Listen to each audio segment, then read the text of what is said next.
Deep beneath the wind-swept plains of Argentina lies one of Earth's greatest treasure troves. Hidden within layers of ancient rock, millions of years of evolutionary history wait to be discovered. This is a land where giants once walked, where colossal predators stalked their prey, and where the very foundations of modern life were being written in stone. Argentina's fossil record tells a story unlike anywhere else on our planet. From the rolling hills of Patagonia to the remote badlands of the Neuquén Basin, this South American giant preserves secrets that have revolutionized our understanding of prehistoric life. We're talking about creatures so massive they defy imagination, ecosystems so alien they seem pulled from another world, and evolutionary experiments that pushed the boundaries of what life could become. But what makes Argentina so special? Why do paleontologists from around the globe flock to these remote desert landscapes with their pickaxes and brushes? The answer lies in a perfect storm of geological conditions that occurred over 800 million years ago. During the late Cretaceous period, this region was a hotbed of evolutionary innovation, a place where nature was conducting its most ambitious experiments. Picture this landscape as it existed back then. Instead of the arid steppes we see today, imagine lush river systems winding through warm, humid forests. Massive floodplains stretched to the horizon, dotted with lakes that sparkled under an ancient sun. The climate was mild and welcoming, creating ideal conditions for life to flourish on an unprecedented scale. This was a world without polar ice caps, where tropical conditions extended far closer to the poles than we see today. In this primordial paradise, evolution was working overtime. The breakup of the supercontinent Gondwana had isolated South America, turning it into a massive island continent where unique evolutionary pathways could unfold without interference from outside influences. This isolation would prove to be the key ingredient in creating some of the most spectacular creatures our planet has ever witnessed. The fossil formations we find in Argentina today are like pages from an ancient book, each layer telling a different chapter of this incredible story. These rock formations didn't just preserve bones and teeth. They captured entire ecosystems, complete with evidence of behavior, diet, climate, and the intricate web of relationships that connected predator to prey, herbivore to plant, and species to environment. What sets Argentina apart from other fossil-rich regions is the sheer diversity of what's been preserved. We're not just talking about dinosaurs, though they certainly steal the spotlight.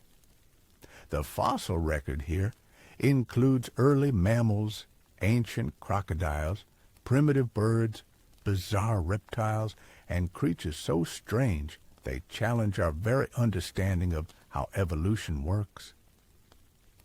Some of these animals were evolutionary experiments that succeeded beyond all expectations, while others represent evolutionary dead ends that offer tantalizing glimpses of what might have been. The story begins with the rock formations themselves. Argentina's most famous fossil sites are found within specific geological formations, each representing a different time period and environment. These formations are like time capsules, preserving moments in Earth's history with remarkable clarity and detail. The sediments that would eventually become these fossil-bearing rocks were laid down by ancient rivers, deposited in prehistoric lakes, or accumulated on vast floodplains where dying animals became buried and slowly transformed into stone. One of the most significant aspects of Argentina's fossil record is what it tells us about gigantism in prehistoric life. This is a land that produced some of the largest land animals that ever lived, creatures so massive they challenge our understanding of biological limits. But gigantism wasn't random here. It was part of a broader evolutionary strategy that allowed certain groups of animals to dominate their ecosystems in ways we've never seen before or since. The herbivores of ancient Argentina weren't just big. They were architectural marvels of biological engineering. These were animals that had to solve fundamental problems of physics and biology. How do you support a body that weighs as much as a dozen elephants? How do you pump blood to a head that's 3 stories off the ground? How do you process enough plant material to fuel a metabolism that requires thousands of pounds of food every day? The solutions these animals evolved were nothing short of ingenious. They developed hollow bones filled with air sacs, similar to modern birds, which reduced weight while maintaining strength. Their necks became marvels of engineering with specialized joints and muscle attachments that allowed them to reach vegetation other animals couldn't access. Their digestive systems evolved to maximize efficiency, often incorporating stones called gastroliths that helped grind tough plant material in their stomachs. But where there are giant herbivores, giant predators inevitably follow. Argentina was home to some of the most fearsome predators ever to walk the earth.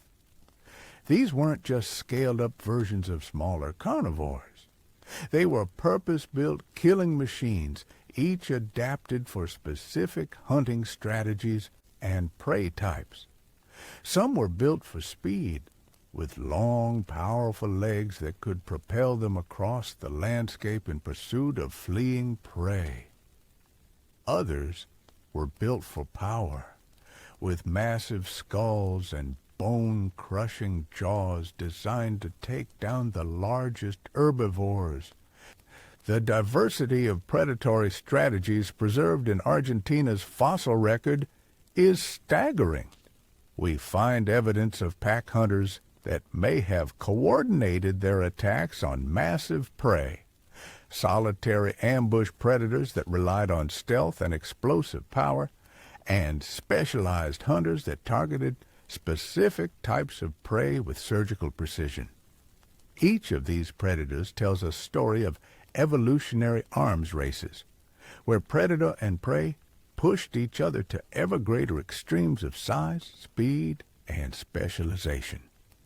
What makes Argentina's fossil record truly extraordinary is not just the individual species it preserves, but the complete ecosystems we can reconstruct from the evidence.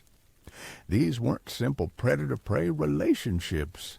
They were complex webs of interaction involving dozens of species, each playing a specific role in maintaining the balance of their ancient world. The plant-eaters ranged from massive long-necked giants that browsed the treetops to smaller, more agile species that fed on ground-level vegetation. Some developed elaborate defensive structures, armor plating, or spikes that could deter even the most determined predators. Others relied on speed, living in herds where safety came in numbers, and the ability to detect danger quickly. The carnivores were equally diverse, ranging from massive apex predators that could take down the largest herbivores to smaller, more specialized hunters that filled specific ecological niches. Some were adapted for life in dense forests, while others thrived in open plains. Some were generalists that could tackle a variety of prey, while others became so specialized they could only survive by hunting specific types of animals. But the story doesn't end with dinosaurs.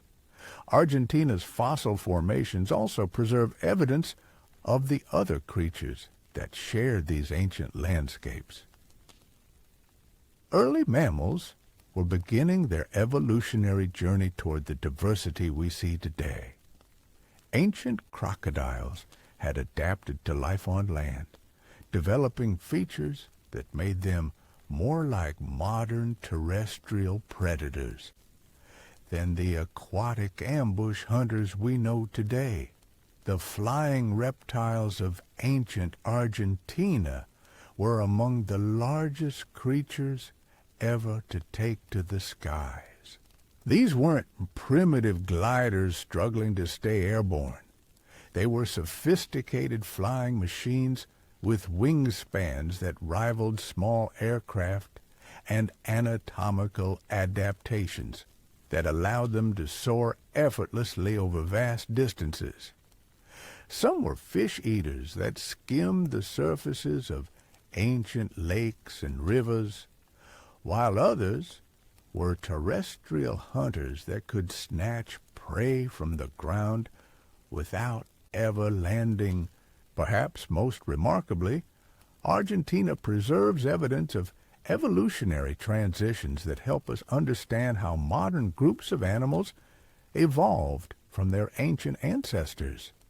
We find snakes with legs, providing crucial insights into how these legless predators evolved from lizard-like ancestors. We see early birds with features that bridge the gap between dinosaurs and modern avian species. We discover mammals that were experimenting with ecological roles that wouldn't be fully realized until millions of years later. The preservation quality in many of Argentina's fossil sites is exceptional, allowing scientists to study not just bones and teeth, but also evidence of soft tissues, behavior, and even the contents of ancient stomachs. Some fossils preserve skin impressions, giving us insights into the appearance and texture of these ancient creatures. Others contain fossilized stomach contents, telling us exactly what these animals ate and how they processed their food. Trace fossils add another dimension to our understanding of these ancient ecosystems. Fossilized footprints reveal information about behavior, movement patterns, and social interactions. Coprolites, or fossilized dung, provide direct evidence of diet and digestion. Bite marks on bones tell stories of predation attempts, successful hunts, and scavenging behavior. The climate and environment preserved in Argentina's fossil formations was unlike anything we see today. Global temperatures were much warmer, with no polar ice caps and sea levels hundreds of feet higher than today. The atmospheric composition was different, with higher levels of carbon dioxide creating a greenhouse effect that supported lush vegetation even at high latitudes.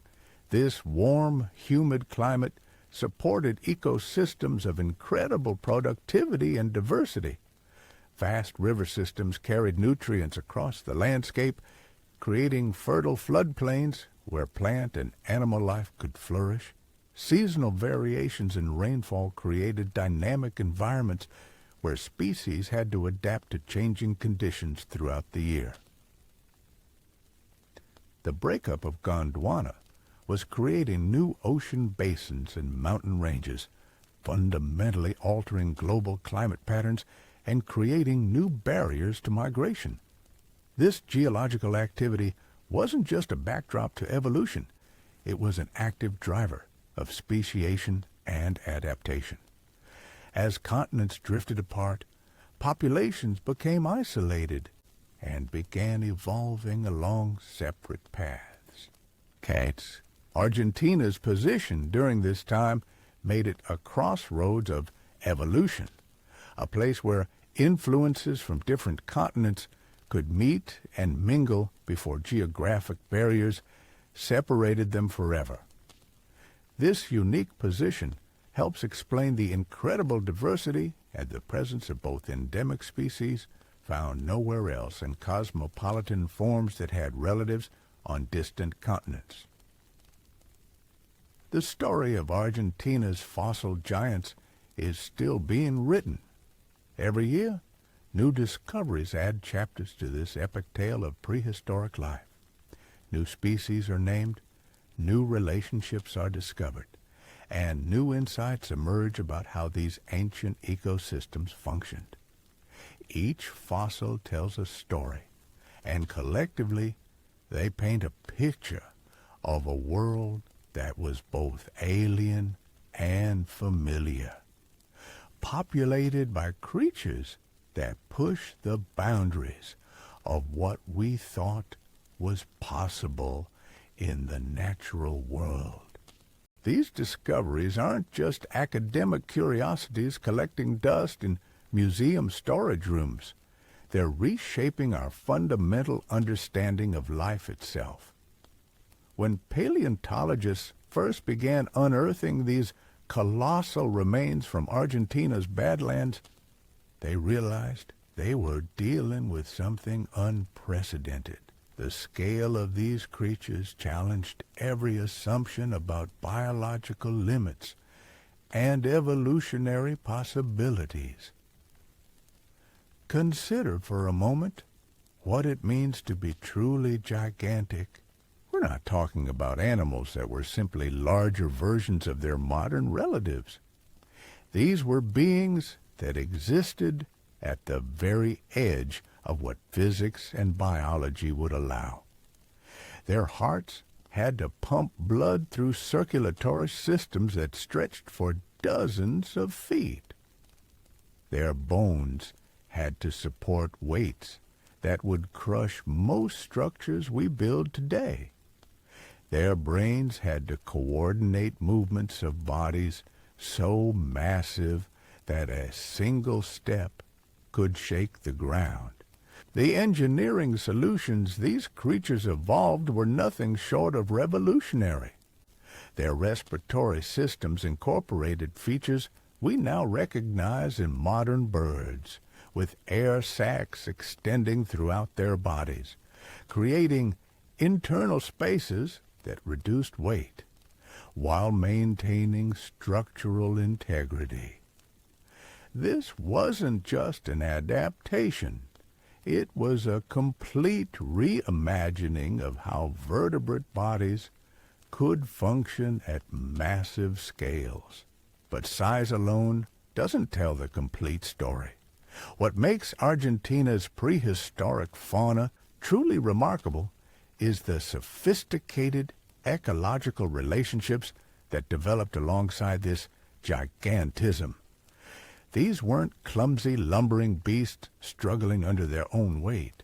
They were finely tuned components of complex ecosystems where every species had evolved specific roles and strategies. The herbivorous giants developed feeding strategies that would make modern conservation biologists envious. Some specialized in high browsing, using their extraordinary neck length to access vegetation that remained untouched by ground-level competitors. Others became living bulldozers, using their massive bulk to knock down entire trees and access nutrient-rich inner bark and fresh growth that smaller animals couldn't reach. These feeding strategies created cascading effects throughout their ecosystems. By opening up forest canopies, the largest herbivores created opportunities for different plant communities to flourish. Their massive digestive systems processed enormous quantities of plant material, redistributing nutrients across the landscape through their waste. They were ecosystem engineers on a scale we can barely comprehend today. The predators that evolved alongside these giants represent some of evolution's most ambitious experiments in carnivory. Building a predator capable of taking down prey weighing dozens of tons required innovations that pushed the boundaries of what vertebrate anatomy could achieve. These weren't just bigger versions of familiar carnivores. They were entirely new approaches to the art of predation. Some of these prehistoric hunters developed skulls that were marvels of biomechanical engineering. Their jaws could generate bite forces that rivaled those of modern industrial equipment, while their teeth evolved into precision-cutting tools capable of slicing through the toughest hide and bone. The muscle attachments visible on their fossilized skulls tell stories of predators with jaw muscles that would have made their heads appear massively oversized by modern standards. But raw power was just one strategy. Other predators evolved for speed and agility, developing long, powerful legs that could propel them across the landscape at tremendous velocities. Their lightweight skulls and slicing teeth suggest hunting strategies based on quick, precise attacks, rather than prolonged struggles with massive prey. Perhaps most intriguingly, some of Argentina's fossil sites preserve evidence of cooperative hunting behavior among large predators. Bone beds containing multiple individuals of the same predatory species, all of different ages, suggest that these ancient hunters may have worked together to bring down prey that would have been impossible for any individual to tackle alone. This potential for pack hunting opens up fascinating questions about the social intelligence of these prehistoric predators. Coordinating attacks on massive, dangerous prey requires communication, planning, and role specialization that we typically associate with much smaller, more recently evolved carnivores. If confirmed, this would represent one of the earliest known examples of complex social hunting behavior in large terrestrial predators. The diversity of hunting strategies preserved in Argentina's fossil record extends far beyond the apex predators. Smaller carnivores filled dozens of specialized niches, each adapted for specific types of prey and hunting environments. Some developed features for pursuing small, fast-moving targets through dense vegetation. Others became specialized fish eaters with elongated snouts and interlocking teeth, perfect for catching slippery aquatic prey. One of the most fascinating aspects of Argentina's prehistoric ecosystems is how they balanced the energy demands of supporting so many gigantic creatures. Modern ecosystems simply couldn't sustain the biomass represented by these ancient communities. The productivity required to support herds of multi-ton herbivores and the predators that hunted them suggests environmental conditions that were fundamentally different from anything we see today. The climate during this golden age of giants was characterized by greenhouse conditions that supported plant growth at unprecedented rates. Without polar ice caps, global ocean circulation patterns created more uniform temperatures worldwide.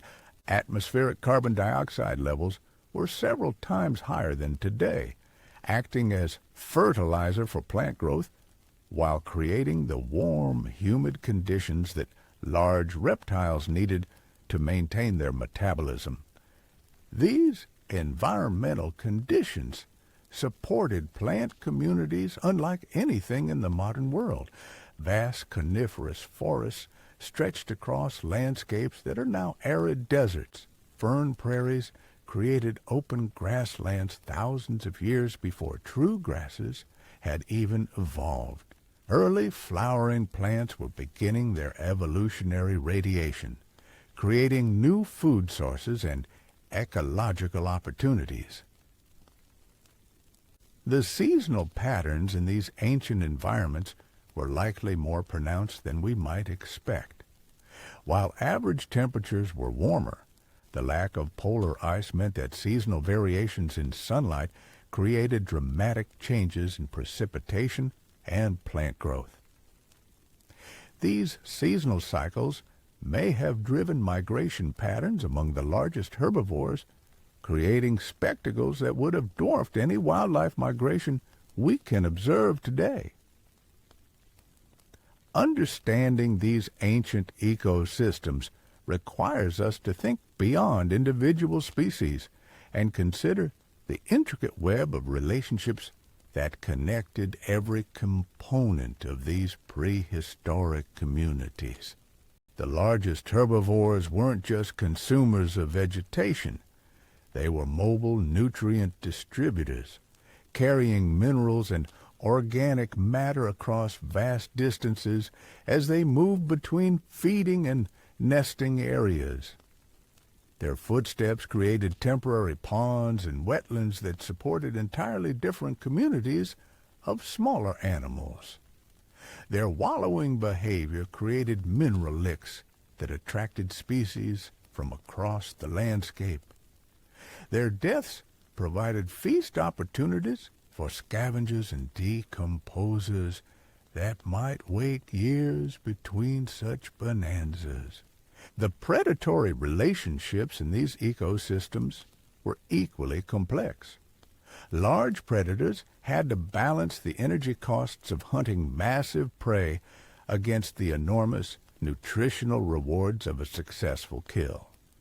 This likely led to hunting strategies very different from what we see in modern ecosystems, where predators might spend days or even weeks consuming a single large carcass.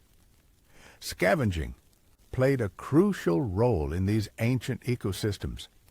The death of a single giant herbivore would have provided food resources for dozens of species, from large scavenging predators to insects and microorganisms.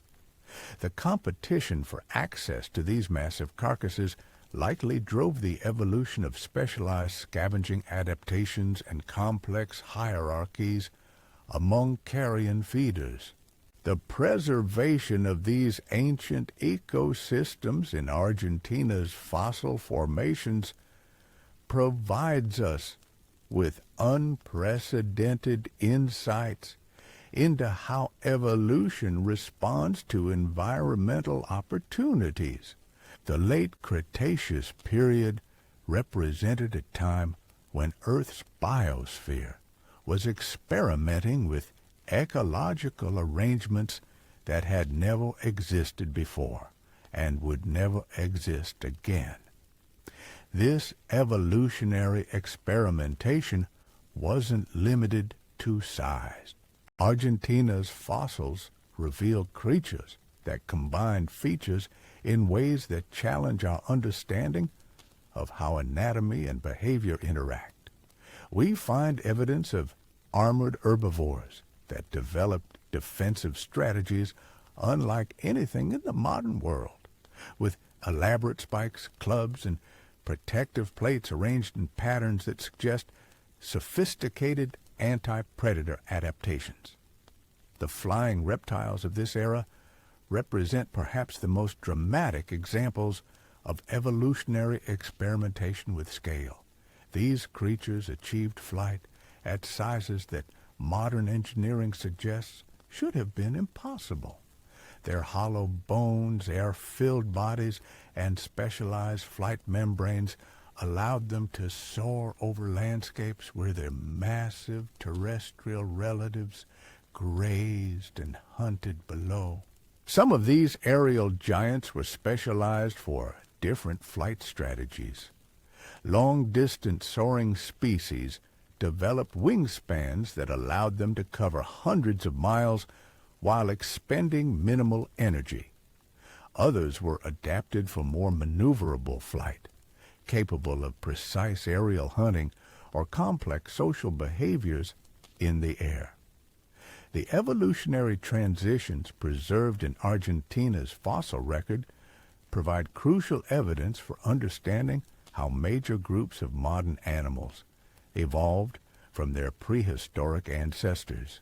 These aren't just missing links. They're entire evolutionary sequences that show how gradual changes accumulated over millions of years to produce the diversity we see today. The early mammals preserved in these formations were conducting their own evolutionary experiments, developing features that wouldn't reach their full potential until long after the age of giants had ended. Some were experimenting with dietary specializations that prefigured the incredible diversity of modern mammalian feeding strategies. Others were developing sensory capabilities that would eventually allow mammals to dominate nighttime ecological niches. These ancient ecosystems also preserved evidence of evolutionary arms races between predators and prey that pushed both groups to unprecedented extremes. As herbivores developed more effective defensive strategies, predators evolved more sophisticated hunting techniques. As predators became more formidable, herbivores developed even more elaborate defenses. The result was an escalating cycle of adaptation and counter-adaptation that produced some of the most extreme examples of biological weaponry and defense ever recorded. Herbivores developed armor that would have stopped most modern projectiles, while predators evolved teeth and claws that could penetrate the most sophisticated biological defenses. This arms race dynamic helps explain the incredible diversity preserved in Argentina's fossil formations. Rather than a few dominant species controlling entire ecosystems, we find evidence of dozens of species coexisting, each occupying specialized niches that allowed them to avoid direct competition while still interacting in complex ways. The implications of these discoveries extend far beyond paleontology. Understanding how these ancient ecosystems functioned provides crucial insights into how life responds to environmental change, how evolution explores new possibilities, and how biological systems can achieve stability even at unprecedented scales. Modern conservation efforts can learn valuable lessons from these prehistoric success stories. The giants of ancient Argentina demonstrate that life can achieve remarkable things when environmental conditions allow for evolutionary experimentation, and when ecosystems have time to develop complex, interdependent relationships. The fossil sites scattered across Argentina's landscape represent more than just collections of ancient bones. They're windows into evolutionary processes that operated on time scales almost impossible for human minds to truly grasp. When we examine these formations layer by layer, we're essentially reading a biological chronicle that spans millions of years, each stratum revealing how life adapted, thrived, and sometimes failed in response to changing conditions. The Candelaros Formation stands as one of the most significant of these ancient archives. Located in the Neuquén Basin of northwestern Patagonia, this geological treasure trove preserves an ecosystem that flourished under warm, semi-arid conditions approximately 100 million years ago. The environment captured here was dominated by braided river systems and expansive floodplains, creating a mosaic of habitats that supported an extraordinary diversity of life. What makes the Candelaros Formation particularly fascinating is how it documents the coexistence of evolutionary experiments that were unfolding simultaneously across different groups of animals. This wasn't just a time when dinosaurs ruled the earth. It was a period when reptiles, early mammals, and other vertebrates were all exploring new ecological possibilities, often in ways that seem almost alien to modern eyes. Among the most intriguing discoveries from this formation are the remains of early snakes that challenge everything we thought we knew about serpent evolution. These weren't the legless, limbless creatures we recognize today. Instead, they retained features that clearly linked them to their lizard-like ancestors, including well-developed pelvic structures and even remnants of limbs. These transitional forms provide crucial evidence for understanding one of evolution's most dramatic transformations. The preservation of these early snakes is remarkable, not just for what it tells us about their anatomy, but for what it reveals about their behavior and ecology. Evidence suggests these primitive serpents were adapting to specific environmental niches, developing feeding strategies and locomotion methods that would eventually lead to the incredible diversity of modern snake species. But snakes weren't the only reptiles experimenting with new body plans during this time. The Candelaros Formation has also yielded remains of sphenodontians, reptiles that today are represented by only a single living species, the tuatara of New Zealand. In ancient Argentina, however, these creatures were thriving and diversifying into forms that dwarf their modern relative. Some of these ancient sphenodontians reached lengths of over a meter, making them giants compared to the modest-sized tuatara we know today. Their dental arrangements were particularly sophisticated, with interlocking tooth rows that functioned like biological shredding machines, perfectly adapted for processing tough plant material. The abundance of their remains in certain fossil sites suggests they may have been the dominant herbivores in their particular ecological niches. The diversity of these plant-eating reptiles highlights one of the most important aspects of Argentina's prehistoric ecosystems: the incredible variety of solutions that evolution developed for the fundamental challenge of extracting energy from plant matter. Different species evolved different approaches, from the grinding teeth of some sphenodontians to the specialized digestive systems of various dinosaur groups. Crocodilian relatives from this period were conducting their own evolutionary experiments, and the results were nothing like the semi-aquatic ambush predators we associate with modern crocodiles.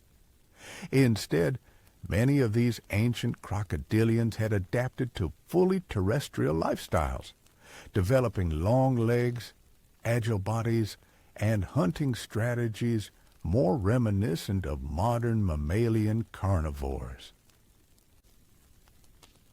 These land-dwelling crocodilians occupied ecological roles that no modern reptiles can fill. They were active pursuit predators, capable of chasing down prey across open landscapes rather than waiting patiently in water for unsuspecting victims to approach. Their skulls show adaptations for different hunting strategies, with some developing elongated snouts for catching small, fast-moving prey, while others evolved more robust builds for tackling larger targets. The distribution of these terrestrial crocodilians provides important clues about the geography and climate of the late Cretaceous world. Fossils of closely related species have been found on different continents, supporting theories about land connections that existed when the supercontinent Gondwana was still in the process of breaking apart. These discoveries help us understand not just the evolution of individual species, but the broader patterns of continental drift and biogeography. The sauropod dinosaurs of the Candelaros Formation represent some of the most spectacular examples of evolutionary gigantism ever documented. These weren't just large animals. They were biological skyscrapers, creatures that had to solve fundamental engineering problems that no terrestrial vertebrate had ever faced before. The solutions they evolved were elegant and sophisticated, involving structural innovations that modern engineers still study for inspiration. One of the key innovations of these giant herbivores was the development of highly pneumatized skeletons. Their bones weren't solid masses of calcium and phosphate, but rather complex structures filled with air spaces that reduced weight while maintaining strength. This pneumatic system extended throughout their bodies, creating internal architectures that resembled the hollow bones of modern birds, but on a scale that dwarfed any flying creature. The necks of these sauropods were marvels of biological engineering, capable of reaching heights equivalent to modern four-story buildings while remaining flexible enough to allow precise positioning of their heads. The cervical vertebrae that supported these necks show complex systems of muscle attachments and joint surfaces that enabled both strength and mobility. Computer modeling of these structures reveals that they operated under mechanical stresses that pushed the limits of what biological materials could withstand. Different sauropod species from the Candelaros Formation show evidence of having evolved different feeding strategies, despite their similar basic body plans. Some developed tooth shapes optimized for stripping leaves from branches, while others evolved dental arrangements better suited for processing tougher plant materials. These differences suggest that even among the giants, there was significant ecological specialization that allowed multiple species to coexist without competing directly for the same resources. The digestive systems of these creatures were equally remarkable. Evidence from fossilized stomach stones, called gastroliths, indicates that many sauropods used mechanical grinding to break down plant material in their stomachs. These polished stones, sometimes found in association with skeletal remains, functioned like internal mills, helping to process the enormous quantities of vegetation these animals needed to consume daily to fuel their massive metabolisms.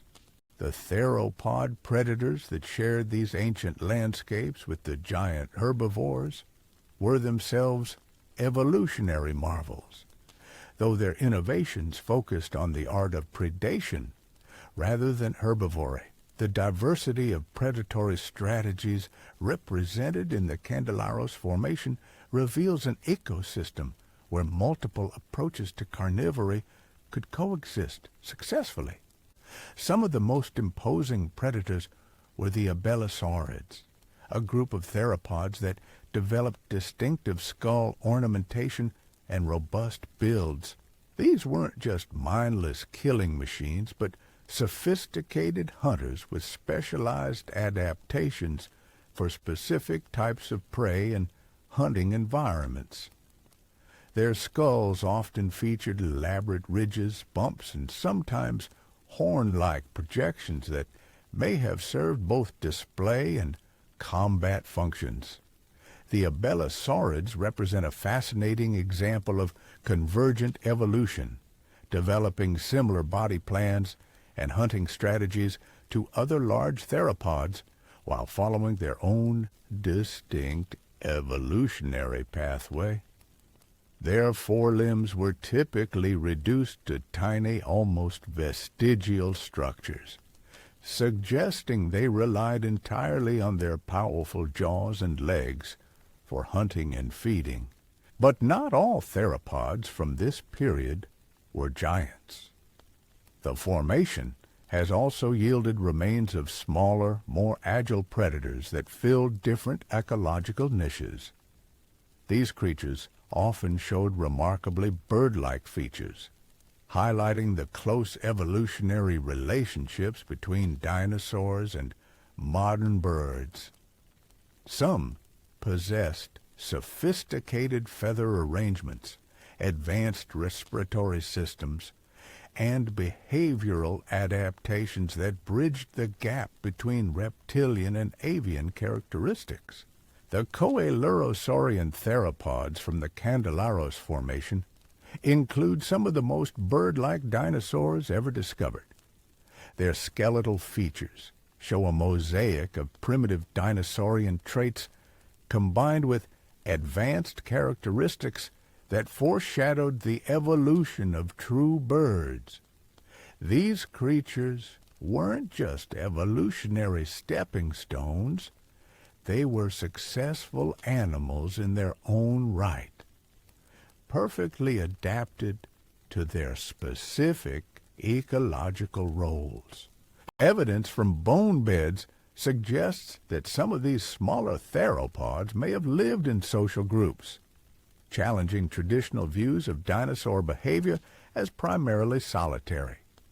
The discovery of multiple individuals of the same species, representing different age classes, hints at complex social structures that may have included cooperative hunting, communal nesting, or other group behaviors.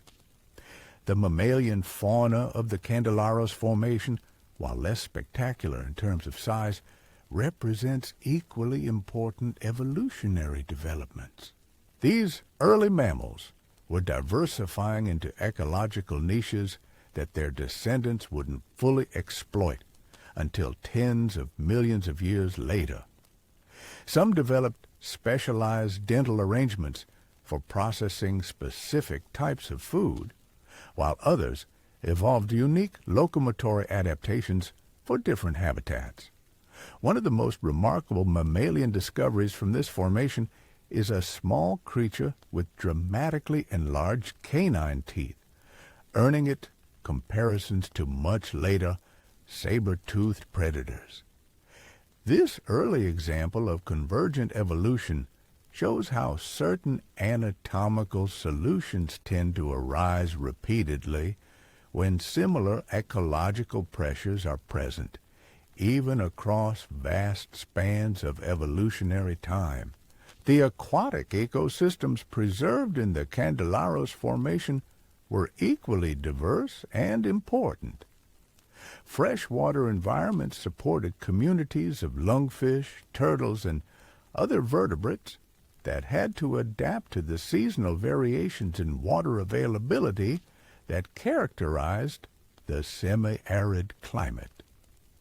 These aquatic creatures often show specializations for surviving in temporary or oxygen-poor water bodies, adaptations that reveal the environmental challenges of their ancient world. The lungfish from this formation represent a particularly important evolutionary lineage, as these air-breathing fish provide insights into the transition from aquatic to terrestrial vertebrate life. Their ability to survive in seasonal water bodies made them keystone species in their ecosystems, often being among the few vertebrates capable of persisting through dry periods when rivers and lakes temporarily disappeared. Turtle diversity in the Candelaros formation was remarkable, with species showing adaptations for different aquatic lifestyles. Some were specialized for life in flowing rivers, with streamlined shells and powerful swimming adaptations. Others were better suited for quiet backwaters and seasonal ponds, with features that allowed them to burrow into mud during dry periods or feed on specific types of aquatic vegetation. The plant communities that supported all this animal diversity were themselves undergoing major evolutionary changes during the late Cretaceous.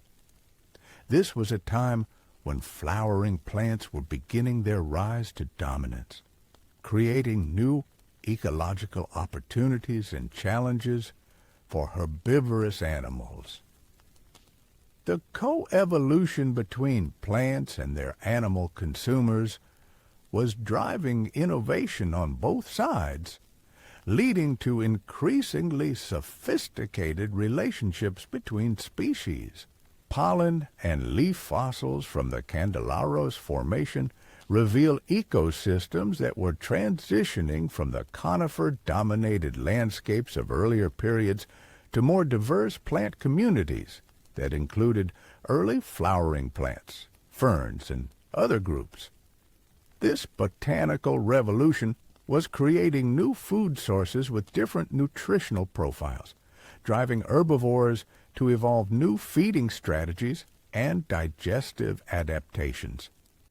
The seasonal patterns preserved in the geological record suggest that these ancient ecosystems experienced pronounced wet and dry cycles that would have created dynamic environmental conditions throughout the year. Animals had to adapt not just to the average conditions, but to the extreme variations they would encounter as seasons changed and climate patterns shifted.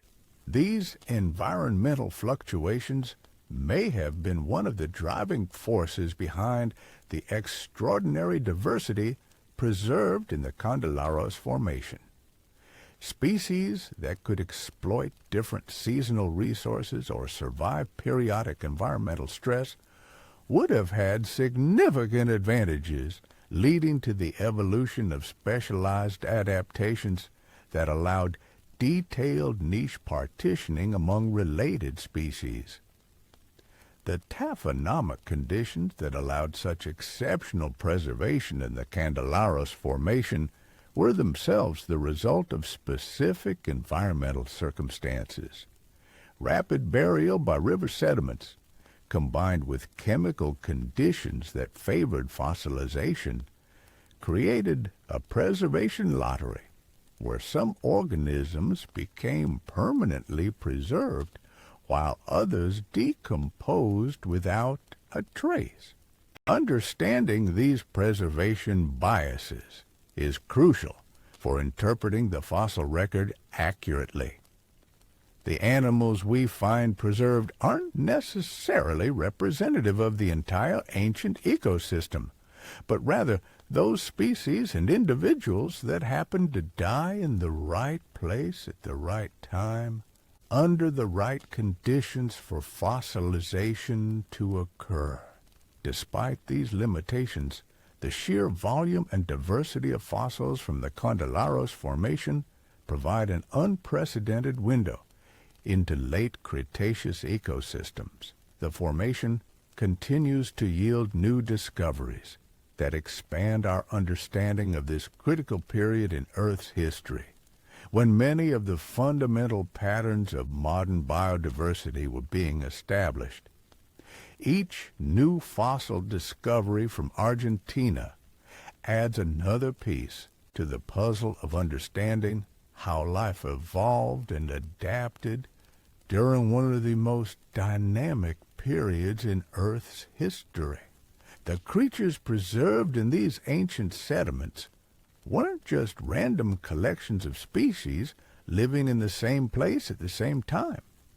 They were components of integrated ecosystems where every species played specific roles and where the success of individual organisms was intimately connected to the health and stability of the entire biological community. The legacy of these ancient ecosystems extends far beyond their immediate time and place. The evolutionary innovations developed by the creatures of the Candelaros Formation influenced the trajectory of life on Earth for millions of years to come. Some of their adaptations became the foundation for major evolutionary radiations that would shape the modern world. Others represented evolutionary experiments that would ultimately prove unsuccessful, leaving behind only fossil evidence of alternative approaches to the challenges of survival and reproduction. Modern paleontologists working in Argentina's fossil formations are not just uncovering individual specimens. They're reconstructing entire worlds that existed millions of years before humans appeared on the scene. Each excavation season brings new discoveries that challenge existing theories and open up new questions about how life has evolved on our planet.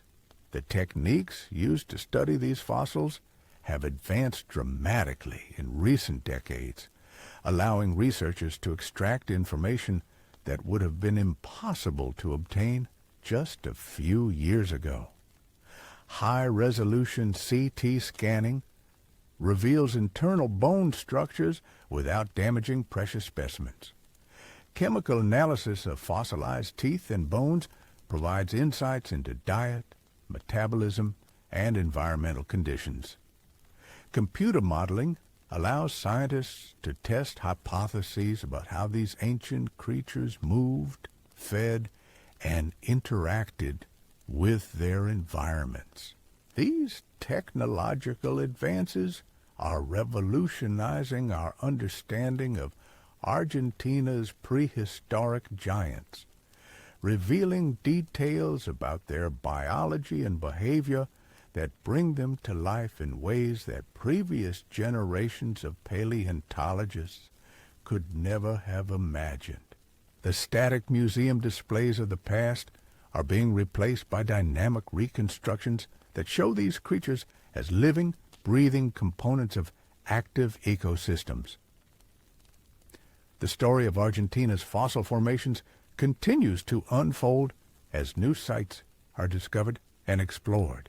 Each formation represents a different chapter in the long history of life on Earth, and collectively they provide an unparalleled record of evolutionary innovation and adaptation during one of the most important periods in vertebrate evolution. The discoveries emerging from Argentina's fossil formations represent far more than academic curiosities gathering dust in laboratory drawers. They're fundamentally rewriting the textbooks on vertebrate evolution, forcing scientists to reconsider basic assumptions about how life develops, adapts, and thrives under extreme conditions. When researchers first began systematically excavating these sites decades ago, they had no idea they were about to uncover evidence of biological processes that challenged the very limits of what seemed possible in nature. What strikes you immediately about Argentina's prehistoric fauna is the sheer audacity of evolution's experiments during this period. These weren't cautious, incremental changes building slowly over geological time. Instead, we see evidence of dramatic evolutionary leaps that produced creatures so extraordinary they seem almost fictional. The fossil record here documents a time when life was pushing boundaries, testing limits, and exploring possibilities that had never been attempted before in Earth's long history. The Huinculenque Formation, another of Argentina's geological treasure chests, preserves ecosystems that existed under dramatically different conditions from those recorded in the Candelaros Formation. This younger formation captures a world that was transitioning toward the environmental conditions that would eventually lead to the Great Extinction Event, marking the end of the Mesozoic era. The creatures preserved here represent the final flowering of dinosaurian diversity, the last great evolutionary radiation before catastrophic changes would reshape life on Earth forever. Within this formation, we encounter some of the most colossal land animals ever documented. These weren't just big dinosaurs. They were biological monuments that redefined what it meant to be a terrestrial vertebrate. The titanosaurid sauropods found here achieved sizes that strain credibility, with some individuals estimated to have reached lengths exceeding 100 feet and weights approaching 100 tons. To put this in perspective, these creatures were larger than blue whales, yet they lived entirely on land. The engineering challenges faced by these terrestrial titans were unprecedented in the history of life. Every aspect of their anatomy had to be redesigned to function at scales that had never been tested by evolution. Their cardiovascular systems had to pump blood through circulatory networks that extended for dozens of feet vertically. Their skeletal systems had to support loads that would crush conventional bone structures. Their nervous systems had to coordinate movements of bodies so massive that a single step could be felt hundreds of yards away. The solutions these animals evolved were nothing short of revolutionary. Their bone structure incorporated hollow chambers and air sacs that created internal frameworks resembling modern architectural designs. These pneumatic systems reduced weight while maintaining structural integrity, allowing creatures of unprecedented size to move with surprising grace and efficiency. The biomechanical principles they embodied are still studied by engineers seeking to understand how natural systems solve complex structural problems. But size was just one dimension of the evolutionary experimentation taking place in these ancient Argentine ecosystems. The diversity of body plans, feeding strategies, and behavioral adaptations represented in the fossil record suggests a biological community that was exploring every conceivable approach to survival and reproduction. Species weren't just getting bigger. They were getting more specialized, more sophisticated, and more intricately adapted to specific ecological roles. The herbivorous giants developed feeding mechanisms that were marvels of biological engineering. Some evolved necks that could extend like biological cranes, reaching vegetation at heights equivalent to modern 5-story buildings. Others developed specialized dental arrangements that functioned like living food processors, capable of breaking down the toughest plant materials with mechanical efficiency that modern machinery struggles to match. The digestive systems of these creatures were equally remarkable. Evidence suggests they incorporated multiple strategies for extracting maximum nutrition from their plant-based diets. Some used gastroliths, carefully selected stones that functioned as internal grinding mechanisms, breaking down fibrous plant material in specialized stomach chambers. Others developed elongated digestive tracts with multiple processing chambers, allowing them to extract nutrients from low-quality vegetation through extended fermentation processes.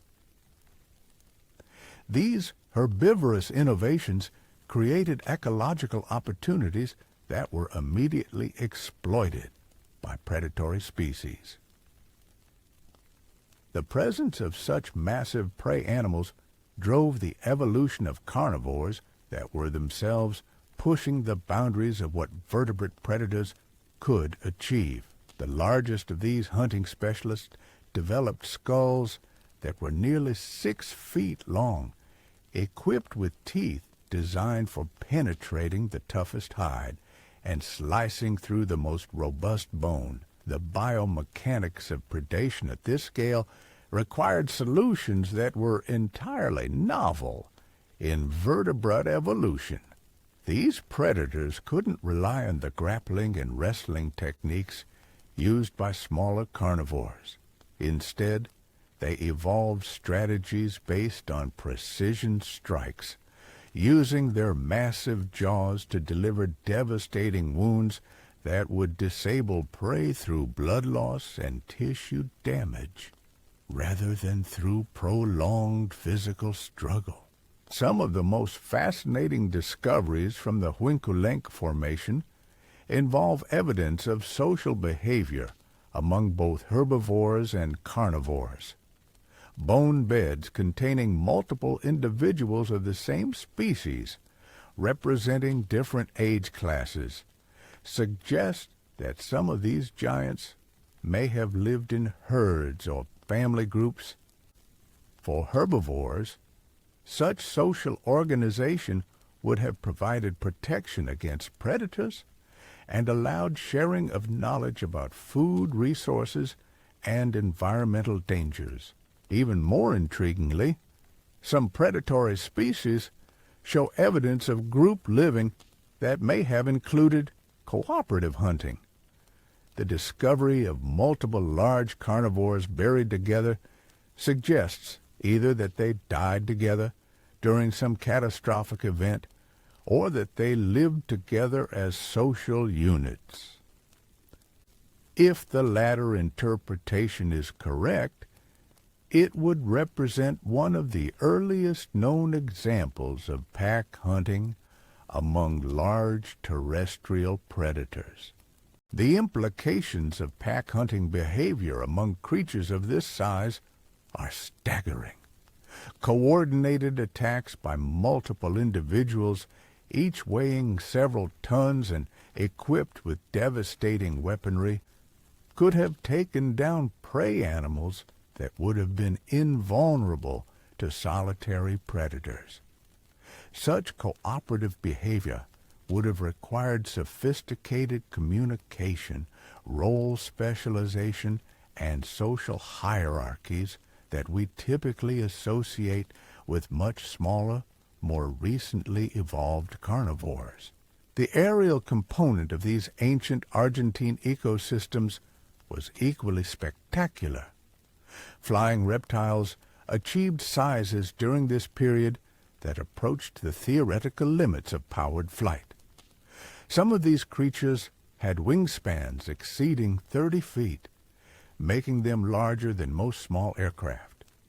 Their hollow bones, air-filled bodies, and specialized flight membranes allowed them to soar over landscapes where their massive terrestrial relatives grazed and hunted below.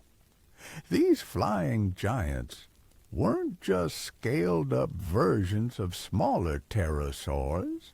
They represented entirely new approaches to aerial locomotion, with anatomical innovations that allowed them to remain airborne despite their enormous size.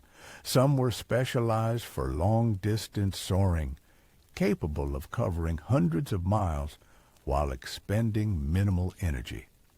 Others were adapted for more complex flight behaviors, including aerial hunting and sophisticated social interactions conducted entirely in three-dimensional space. The coexistence of terrestrial and aerial giants in the same ecosystems created ecological dynamics unlike anything we see in the modern world. Flying reptiles could exploit food resources that were completely inaccessible to ground-dwelling species, while terrestrial giants could access vegetation and create environmental modifications that affected the entire landscape. The interaction between these different components created feedback loops that drove continued evolutionary innovation throughout these ancient communities.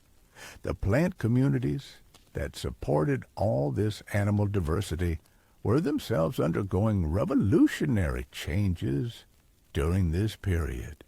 The rise of flowering plants was creating new ecological opportunities and challenges that rippled throughout entire food webs. Different plant species offered varying nutritional profiles, seasonal availability patterns, and defensive strategies that herbivorous animals had to adapt to or exploit. The co-evolutionary arms race between plants and herbivores during this period was particularly intense. As plants developed new chemical defenses, structural barriers, and reproductive strategies, herbivores evolved counter-adaptations that allowed them to overcome these obstacles. The result was an escalating cycle of innovation that pushed both groups to develop increasingly sophisticated biological technologies.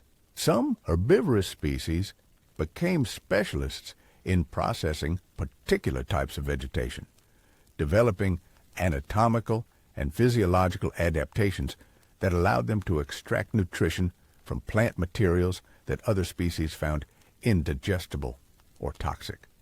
Others became generalists, evolving flexible feeding strategies that allowed them to exploit whatever plant resources were most abundant at any given time or location.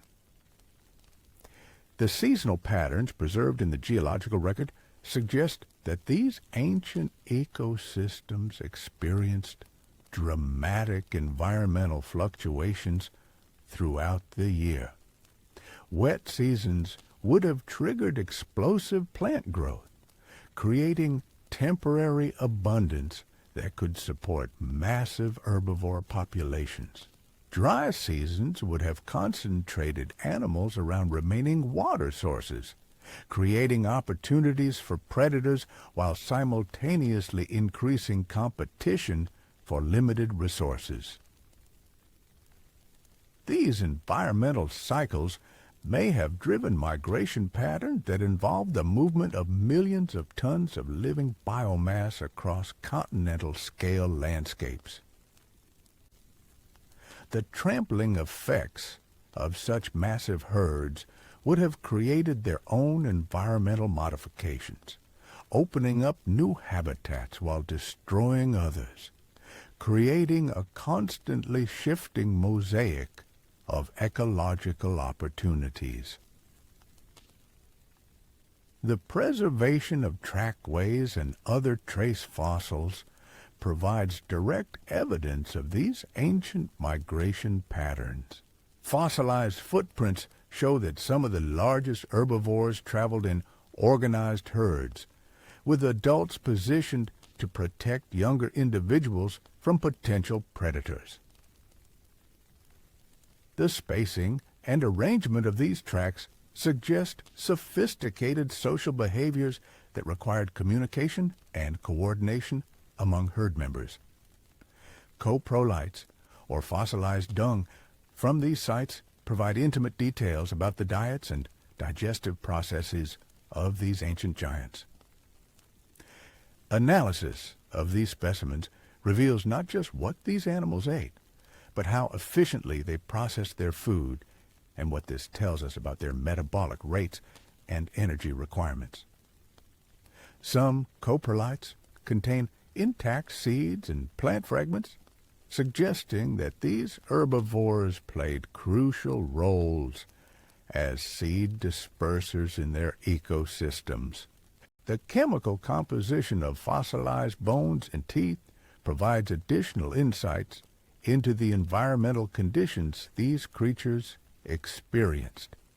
Isotopic analysis can reveal information about temperature, precipitation, and atmospheric composition during the time these animals were alive. This environmental data helps us understand not just how these creatures lived, but why they were able to achieve such extraordinary sizes and diversity. Temperature reconstructions suggest that Argentina's climate during this period was significantly warmer and more humid than today. Global average temperatures were several degrees higher, and there were no polar ice caps to moderate seasonal variations. This greenhouse climate supported plant growth rates that could sustain the enormous herbivore populations preserved in the fossil record. The atmospheric composition was also dramatically different, with carbon dioxide levels several times higher than modern concentrations. This enhanced greenhouse effect not only warmed the climate, but also acted as a fertilizer for plant growth, increasing the primary productivity that formed the base of these spectacular food webs. Higher oxygen levels may also have facilitated the evolution of gigantic body sizes by improving the efficiency of respiratory systems. Ocean levels during this period were hundreds of feet higher than today, creating vast inland seas and coastal environments that supported their own unique ecosystems. These marine environments were connected to terrestrial systems through complex networks of rivers, estuaries, and coastal plains that allowed the exchange of nutrients and organisms between aquatic and terrestrial habitats. The breakup of Gondwana was creating new ocean basins and mountain ranges that fundamentally altered global climate patterns and biogeographic connections. As continents drifted apart, populations of organisms became isolated and began evolving along separate evolutionary pathways.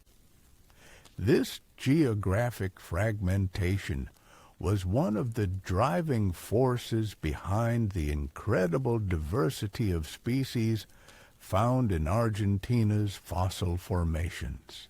The timing of these geological changes was crucial for understanding the evolutionary patterns we observe in the fossil record. Some groups of organisms were able to disperse between continents before geographic barriers became insurmountable, leading to the presence of closely related species on different landmasses. Others became isolated early in the breakup process, resulting in highly endemic faunas that evolved unique characteristics found nowhere else in the world. Continental drift wasn't just a passive backdrop to evolution, it was an active driver of speciation and adaptation. As land connections were severed and new barriers arose, populations faced novel environmental challenges that selected for different traits and capabilities. The result was an explosion of evolutionary experimentation that produced some of the most extraordinary creatures ever to inhabit our planet. The magnetic field data preserved in Argentina's rock formations provides evidence of the dramatic geological changes taking place during this period. Paleomagnetic studies reveal not only the positions of continents, but also information about the intensity and stability of Earth's magnetic field, which may have influenced climate patterns and atmospheric chemistry in ways that affected biological evolution. Volcanic activity associated with continental breakup created additional environmental pressures and opportunities. Ash falls could devastate local ecosystems while simultaneously creating fertile soils that supported rapid plant growth. Volcanic emissions altered atmospheric chemistry and climate patterns, creating selection pressures that drove evolutionary adaptation among surviving populations.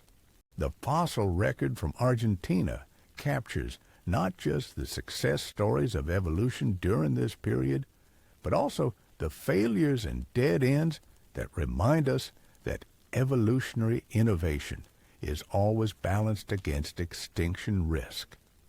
Some of the most spectacular creatures preserved in these formations represent evolutionary experiments that ultimately proved unsustainable, leaving behind only fossil evidence of alternative approaches to the challenges of survival and reproduction. Understanding these evolutionary failures is just as important as celebrating the successes. The extinction of certain lineages opened up ecological opportunities that were exploited by other groups, driving continued innovation and diversification.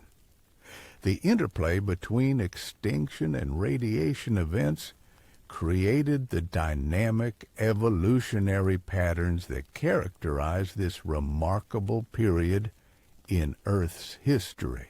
Modern phylogenetic analyses of Argentina's fossil fauna reveal complex evolutionary relationships that connect these ancient creatures to modern biodiversity.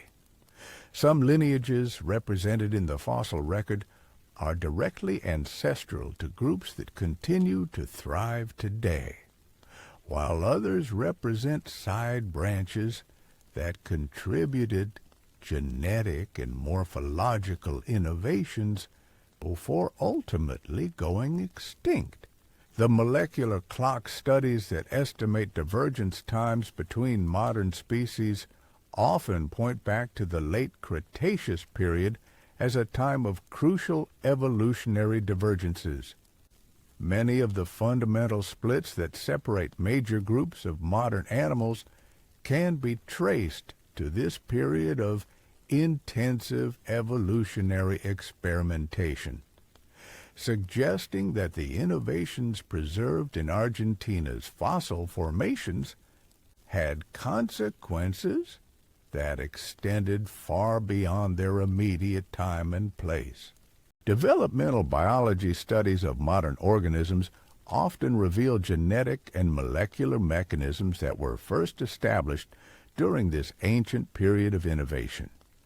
The toolkit genes that control basic body plan development in modern animals show signatures of evolutionary events that occurred during the time represented by Argentina's fossil formations. This suggests that the anatomical innovations we see in these ancient creatures weren't just interesting historical curiosities, but rather fundamental experiments that established developmental programs still operating in modern species. The conservation implications of Argentina's paleontological discoveries extend far beyond academic interest. Understanding how ecosystems functioned during periods of environmental change provides crucial insights for managing modern biodiversity in the face of ongoing climate change and habitat destruction.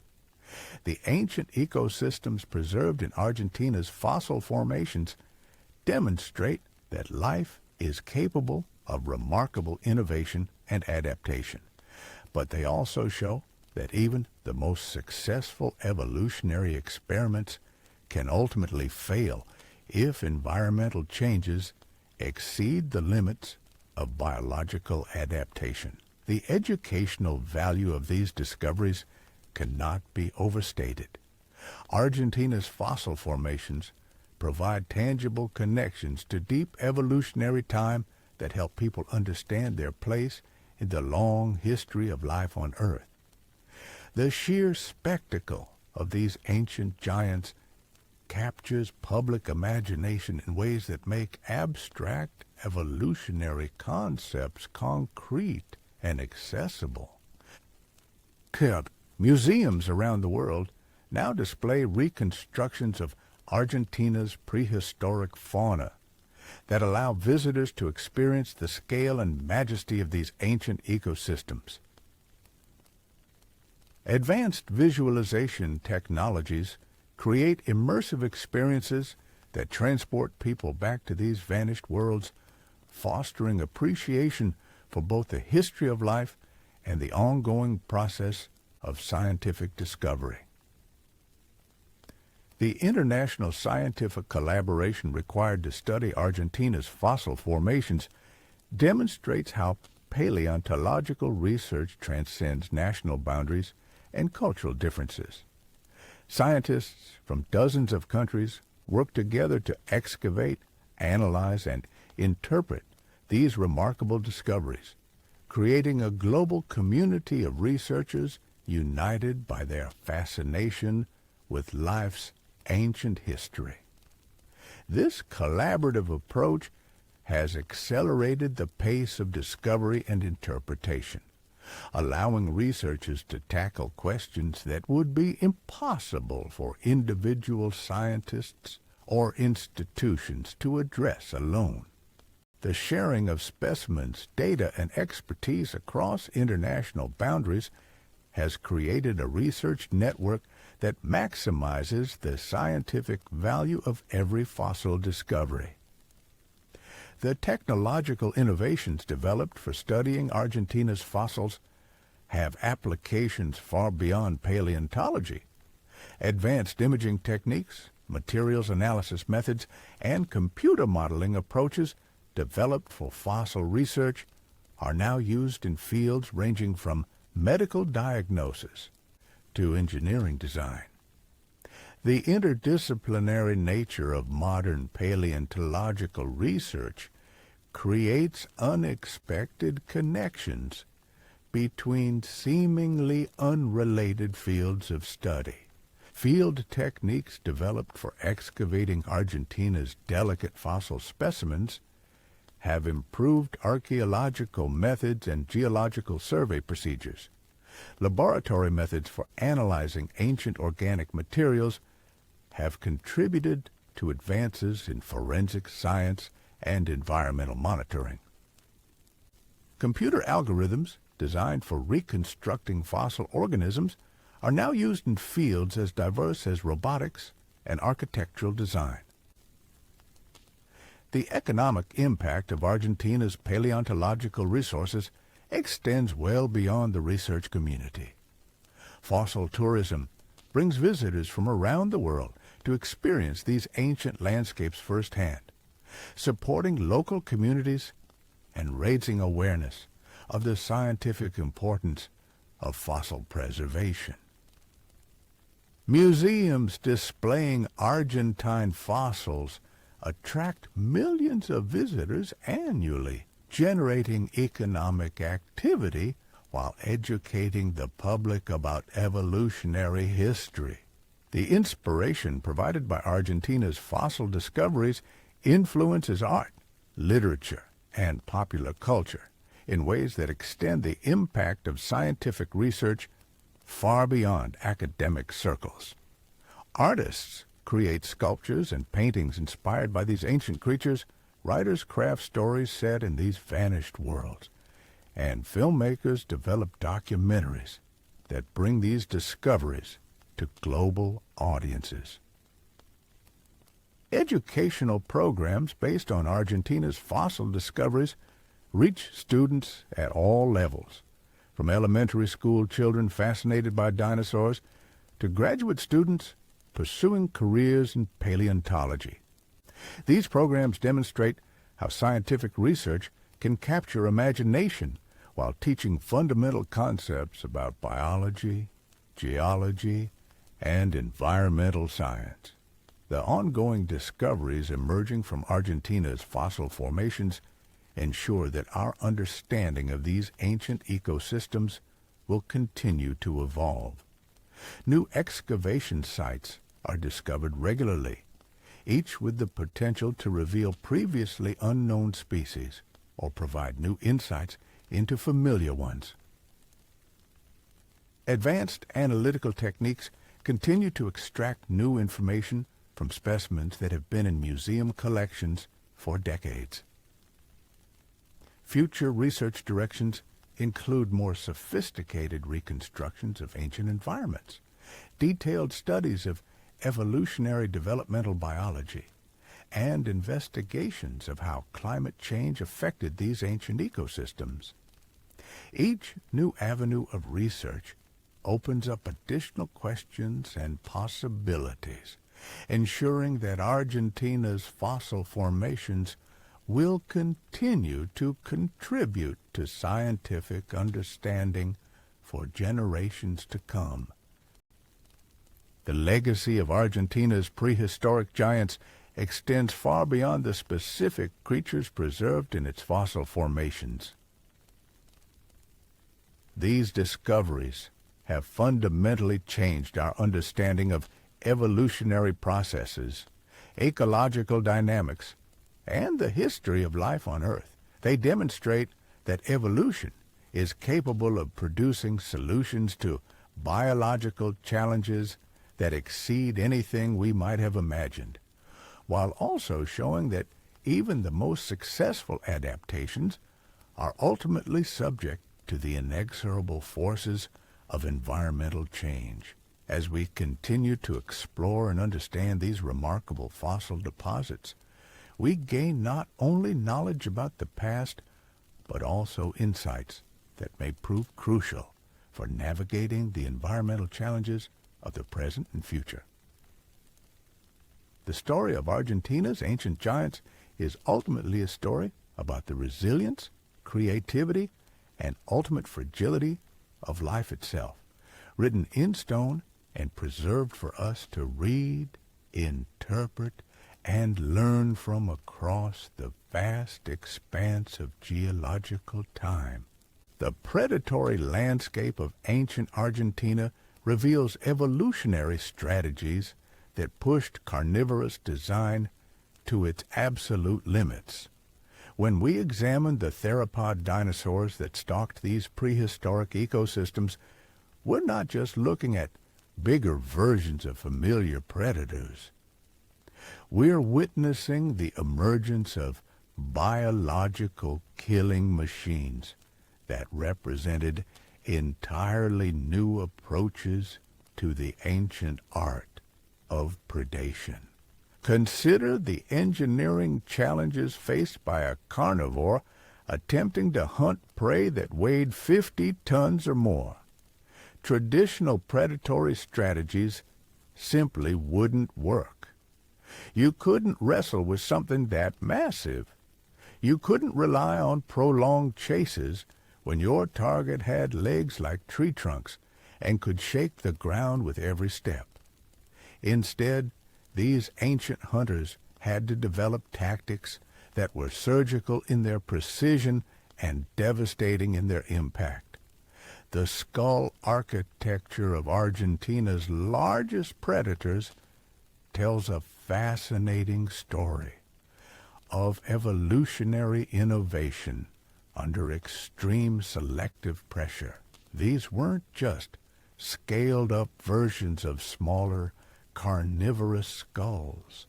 They were purpose-built instruments of destruction, each component optimized for delivering maximum damage with minimal energy expenditure. The jaw muscles that powered these skulls were so massive they required entirely new arrangements of skull bones to accommodate their attachments. Bite force calculations for these creatures produced numbers that strain credibility. We're talking about animals capable of generating pressures measured in tons per square inch, forces that could crush modern automobile frames without difficulty. Yet these weren't crude bone crushers relying on brute force alone. The tooth designs reveal sophisticated cutting mechanisms that could slice through hide and muscle with surgical precision. The largest of these predatory giants developed hunting strategies that were unlike anything we see in modern ecosystems. Evidence suggests they may have specialized in what paleontologists call high-impact predation, delivering single devastating attacks designed to disable massive prey through catastrophic tissue damage. Their teeth weren't designed for holding struggling victims, but for creating wounds so severe that even the largest herbivores would be incapacitated within minutes. But raw killing power was just one component of these predatory systems. Speed and maneuverability were equally crucial for creatures hunting in environments where a single misstep could mean the difference between a successful hunt and becoming prey themselves. The leg bones of Argentina's large theropods reveal animals that were built for explosive acceleration, capable of reaching tremendous velocities despite their enormous size. The biomechanics of high-speed locomotion at these scales required structural innovations that pushed vertebrate anatomy to its limits. The leg bones show evidence of internal reinforcement systems that could withstand the tremendous stresses generated during pursuit and attack behaviors. These weren't lumbering giants struggling under their own weight, but precision-engineered hunting machines capable of grace and power in equal measure. Perhaps most remarkably, some of Argentina's predatory dinosaurs show evidence of pack hunting behavior that would have made them among the most formidable predators ever to exist on land. Bone bed discoveries containing multiple individuals of the same large theropod species representing different age classes suggest social structures that may have included coordinated hunting strategies. The implications of pack hunting among creatures of this size are almost beyond comprehension. A coordinated attack by multiple individuals, each weighing several tons and equipped with devastating weaponry, could have taken down prey animals that would have been completely invulnerable to solitary predators. Such behavior would have required sophisticated communication systems, role specialization within hunting groups, and social hierarchies complex enough to coordinate the actions of multiple apex predators. Evidence for these social behaviors comes not just from the arrangement of fossil remains, but from the diversity of individual sizes found together. The presence of juveniles alongside adults suggests family groups or extended social units that persisted beyond the immediate needs of reproduction. Young predators would have required years to develop the skills and strength necessary for successful hunting, during which time they would have depended on the protection and teaching provided by adult group members. The learning process for these young predators would have been unlike anything we can observe in modern ecosystems. Juveniles would have needed to master not just the basic mechanics of hunting, but the complex social dynamics required for group coordination. They would have learned to recognize the roles of different pack members, understand communication signals, and develop the timing and positioning skills necessary for successful cooperative attacks. Trackway evidence from several sites provides direct documentation of group movement among large theropods. Fossilized footprints show multiple individuals moving in the same direction at similar speeds, with spacing patterns that suggest coordinated rather than coincidental travel. Some trackways even preserve evidence of what appear to be hunting formations, with larger individuals positioned to drive prey toward ambush positions occupied by other pack members. The prey species that were targeted by these cooperative hunters had to develop their own counter-strategies for survival. The evolution of herding behavior among large herbivores may have been partly driven by the need to detect and respond to coordinated predator attacks. Group living allowed prey species to maintain constant vigilance, with multiple sets of eyes and ears monitoring for approaching danger. The defensive strategies employed by Argentina's giant herbivores were equally sophisticated. Some species developed elaborate armor systems that could deflect even the most powerful predatory attacks. Others relied on weapon systems of their own, developing tail clubs, horn arrangements, and spike arrays that could inflict serious damage on attacking predators. The evolutionary arms race between predators and prey in these ancient Argentine ecosystems reached levels of intensity that have no modern parallels. As predators developed more effective hunting strategies and more powerful weapons, prey species responded with increasingly sophisticated defenses. The result was an escalating cycle of innovation that pushed both groups to develop capabilities that represented the absolute pinnacle of their respective evolutionary lineages. Some herbivorous species developed what paleontologists call fortress strategies, evolving armor so comprehensive and robust that they became essentially invulnerable to most forms of predation.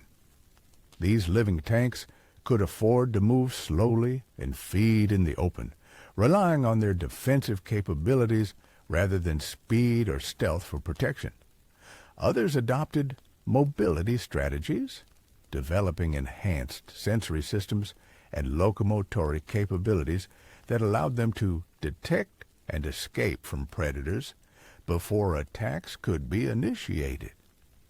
These species often lived in herds where collective vigilance and coordinated escape responses provided additional layers of protection against even the most sophisticated hunting strategies. The diversity of defensive approaches represented in Argentina's fossil record suggests that there was no single solution to the challenge of avoiding predation in these dangerous ecosystems. Different species found success through different strategies, creating a complex web of predator-prey relationships where multiple approaches could coexist successfully. The smaller predators that shared these landscapes with the giants faced their own unique challenges and opportunities. Unable to compete directly with the massive apex predators for the largest prey, these creatures had to find alternative ecological niches where their smaller size could be advantageous rather than limiting.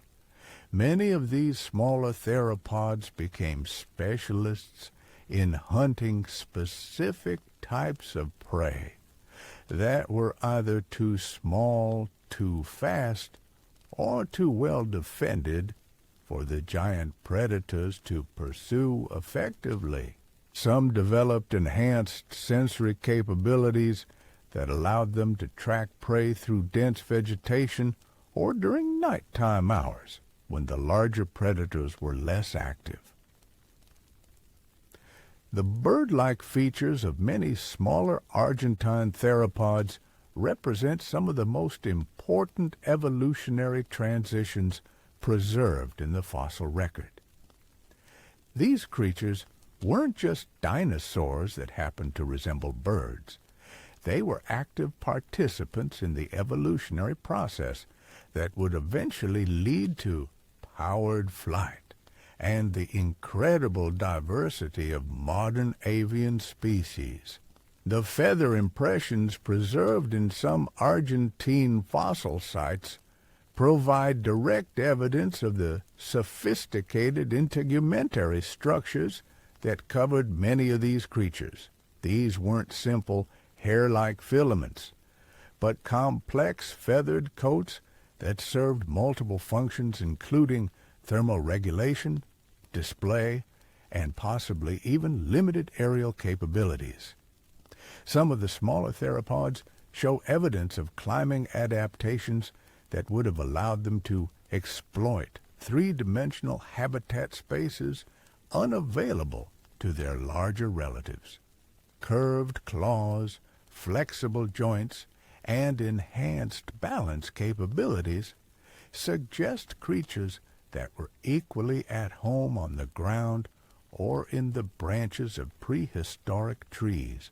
The aerial component of Argentina's predatory ecosystems was dominated by flying reptiles that achieved sizes and capabilities that approached the theoretical limits of powered flight.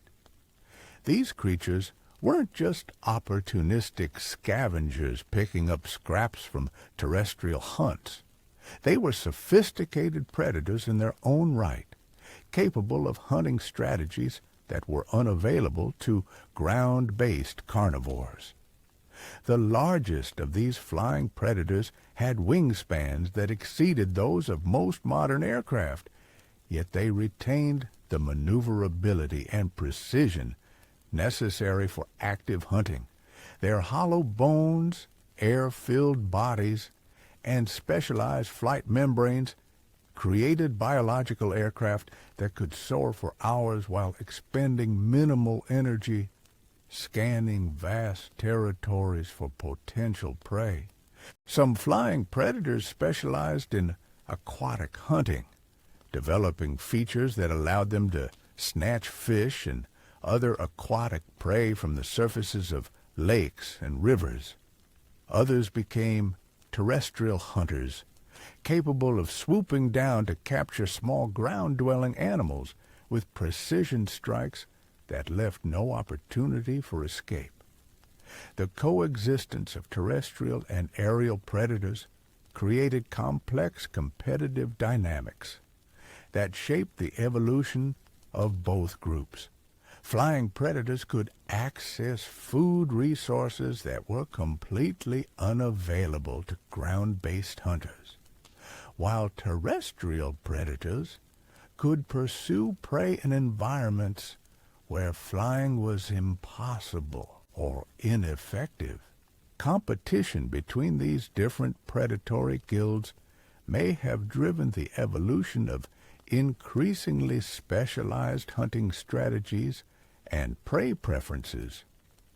Rather than competing directly for the same resources, different types of predators evolved to exploit different aspects of the available prey base, creating a complex predatory ecosystem where multiple approaches could coexist successfully. The marine environments connected to Argentina's terrestrial ecosystems supported their own communities of spectacular predators. Giant marine reptiles patrolled ancient seas, developing hunting capabilities that rivaled those of their terrestrial counterparts. These aquatic predators often achieved sizes that exceeded even the largest land-based carnivores, taking advantage of the buoyant support provided by water to reach proportions that would have been impossible on land. The interactions between marine and terrestrial predatory systems occurred along coastlines and in estuarine environments, where both groups could access similar prey resources. Some terrestrial predators may have been capable of limited aquatic hunting, while certain marine predators could venture into shallow coastal waters to pursue terrestrial prey that came to drink or feed along shorelines. The diversity of hunting strategies represented across all these predatory groups created ecosystems where prey species faced threats from multiple directions and at multiple scales. Small animals had to avoid tiny predators that could pursue them into confined spaces. Medium-sized creatures faced threats from agile terrestrial hunters, and even the largest herbivores had to remain vigilant against coordinated attacks from giant predatory packs. This multi-layered predatory pressure created selection pressures that drove rapid evolutionary innovation among prey species. Animals that could successfully navigate this dangerous landscape had to develop combinations of traits that provided protection against diverse types of threats. The result was an evolutionary arms race that operated simultaneously across multiple scales and ecological contexts. The end result of these complex predator-prey dynamics was the evolution of some of the most sophisticated biological communities ever documented in Earth's history. These weren't simple ecosystems where one or two dominant species controlled community structure. Instead, they were intricate networks of interaction where dozens of species coexisted through precise ecological specialization and complex behavioral adaptations. The fossil evidence from Argentina provides unprecedented insights into how these complex communities functioned and evolved over millions of years. Layer by layer, the rock formations reveal how species composition changed in response to environmental fluctuations, how new predatory strategies emerged and spread through populations, and how prey species adapted to meet ever-changing threats. Understanding these ancient predatory ecosystems provides crucial insights for modern conservation efforts and ecosystem management. The principles of predator-prey interaction that govern these prehistoric communities continue to operate in modern ecosystems, though at scales and intensities that pale in comparison to what existed in ancient Argentina. The technological innovations required to study Argentina's predatory dinosaurs have pushed the boundaries of paleontological research methods. Advanced imaging techniques reveal internal bone structures that provide insights into muscle attachment sites, bite forces, and locomotory capabilities. Chemical analysis of fossilized teeth and bones provides information about diet, metabolism, and environmental preferences. Computer modeling allows researchers to test hypotheses about predatory behavior and hunting strategies that would be impossible to investigate through fossil evidence alone. Biomechanical simulations can estimate bite forces, running speeds, and attack capabilities with remarkable precision, bringing these ancient predators to life in ways that previous generations of scientists could never have imagined. The study of Argentina's predatory dinosaurs has also contributed to advances in robotics, engineering, and material science. The structural solutions evolved by these creatures for supporting massive bodies while maintaining mobility and agility provide inspiration for modern technology development. The mechanisms they used for generating tremendous forces while maintaining precise control offer insights that are applicable to industrial design and manufacturing processes. Educational programs based on Argentina's predatory dinosaurs capture public imagination while teaching fundamental principles of biology, physics, and environmental science. The spectacular nature of these discoveries makes abstract scientific concepts concrete and accessible, inspiring new generations of researchers and fostering public appreciation for scientific research and discovery. The ongoing discoveries emerging from Argentina's fossil formations ensure that our understanding of these ancient predatory ecosystems will continue to evolve. New excavation techniques are revealing previously unknown species and providing new insights into familiar ones. Advanced analytical methods are extracting information from specimens that have been in museum collections for decades. Future research directions include more detailed studies of social behavior, investigations of developmental biology and growth patterns, and reconstructions of ancient environmental conditions. Each new discovery adds another piece to the puzzle of understanding how these remarkable predatory communities functioned and evolved. The integration of multiple lines of evidence from geology, climatology, and biology is creating increasingly sophisticated reconstructions of these ancient worlds. Rather than viewing individual species in isolation, researchers are now able to understand them as components of integrated ecosystems, where every organism played specific roles in maintaining community stability and driving evolutionary innovation. The conservation implications of studying Argentina's ancient predators extend beyond academic interest. Understanding how predatory communities responded to past environmental changes provides crucial insights for managing modern ecosystems in the face of ongoing habitat destruction and climate change. The ancient ecosystems preserved in Argentina's fossil formations demonstrate both the resilience and the ultimate vulnerability of even the most successful evolutionary adaptations. These discoveries remind us that evolution is capable of producing solutions to biological challenges that exceed anything we might have imagined, while also showing that even the most sophisticated predatory strategies are ultimately subject to the inexorable forces of environmental change.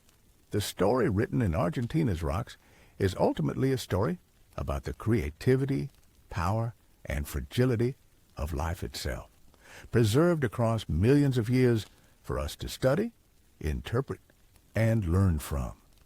As we continue to uncover and understand these remarkable fossil deposits, we gain not only knowledge about ancient predators, but also insights that may prove crucial for understanding modern ecological processes and managing contemporary conservation challenges.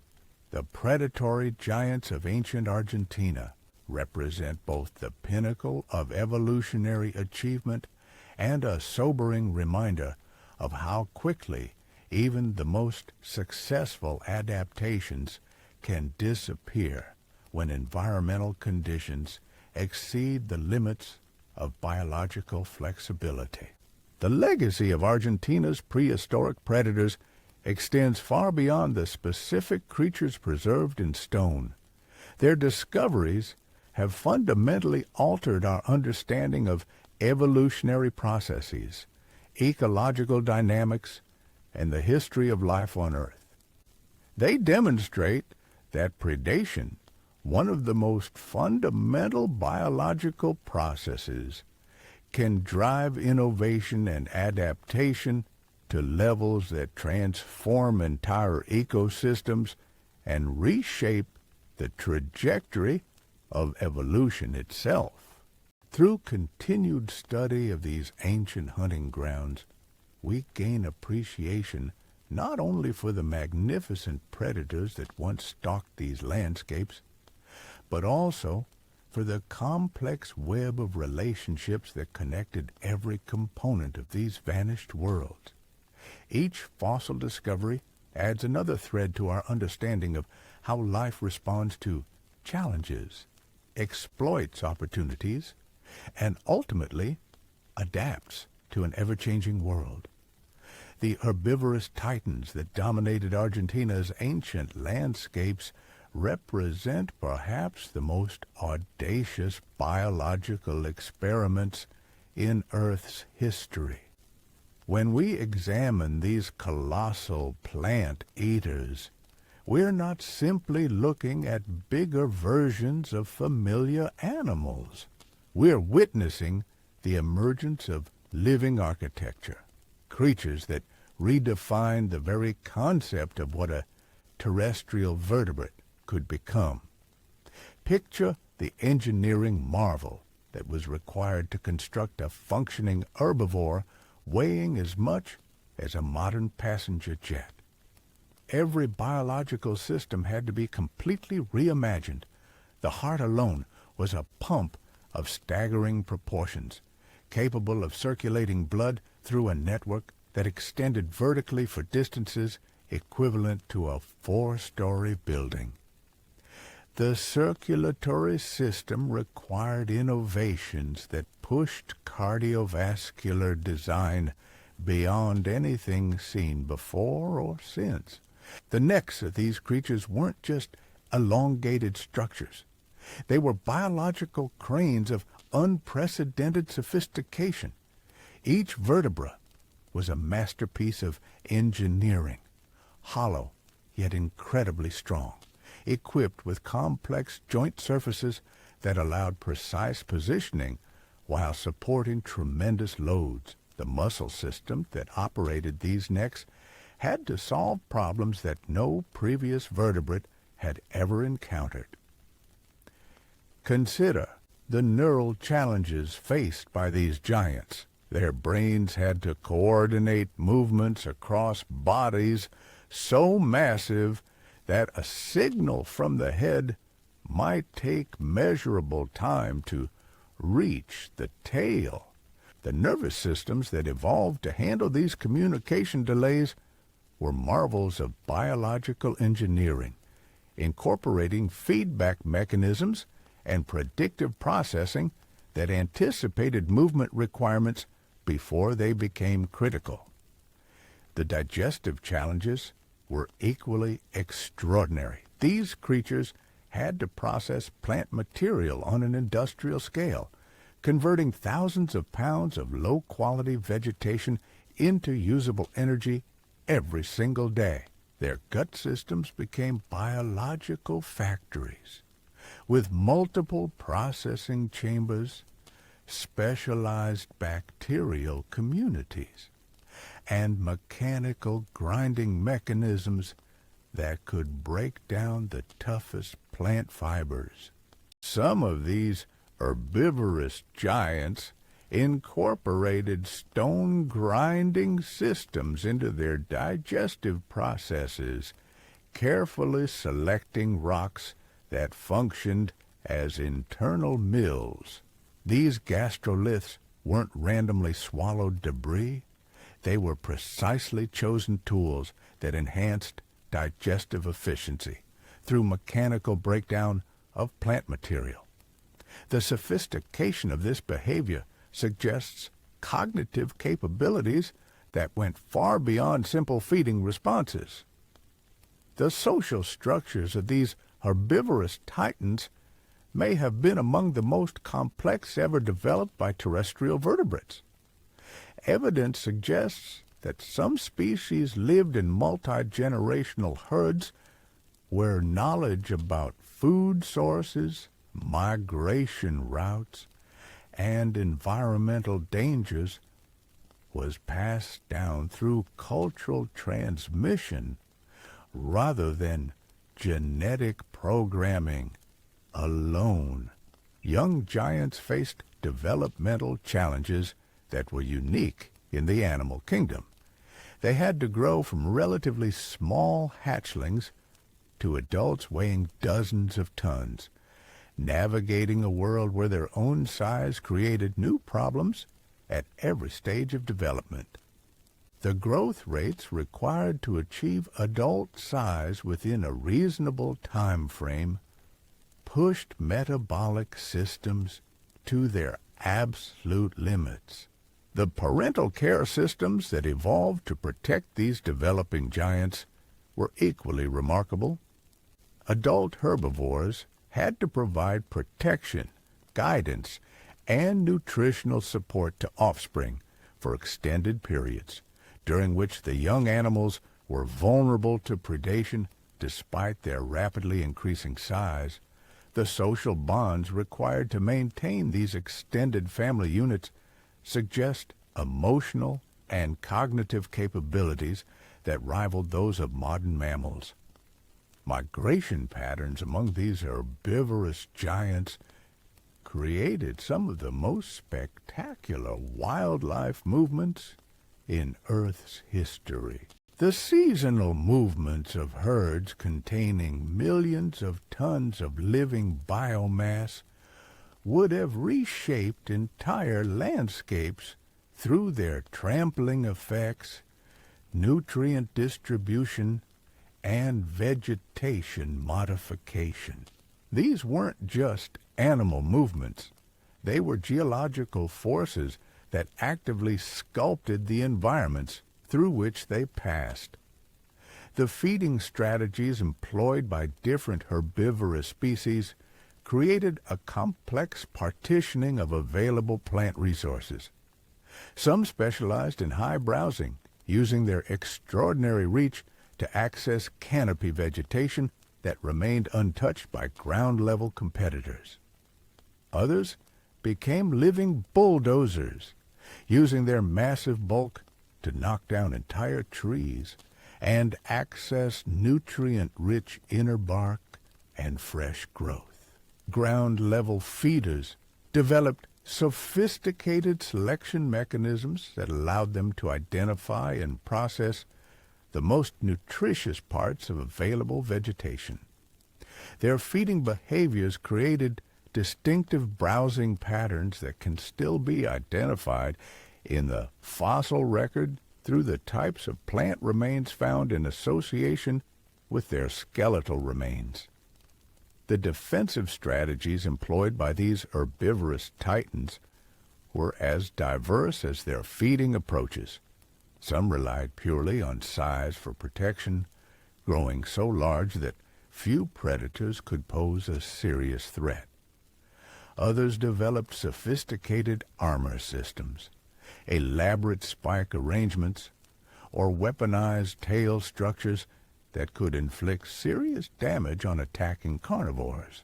The evolution of these defensive systems created feedback loops that influenced predator evolution throughout these ancient ecosystems.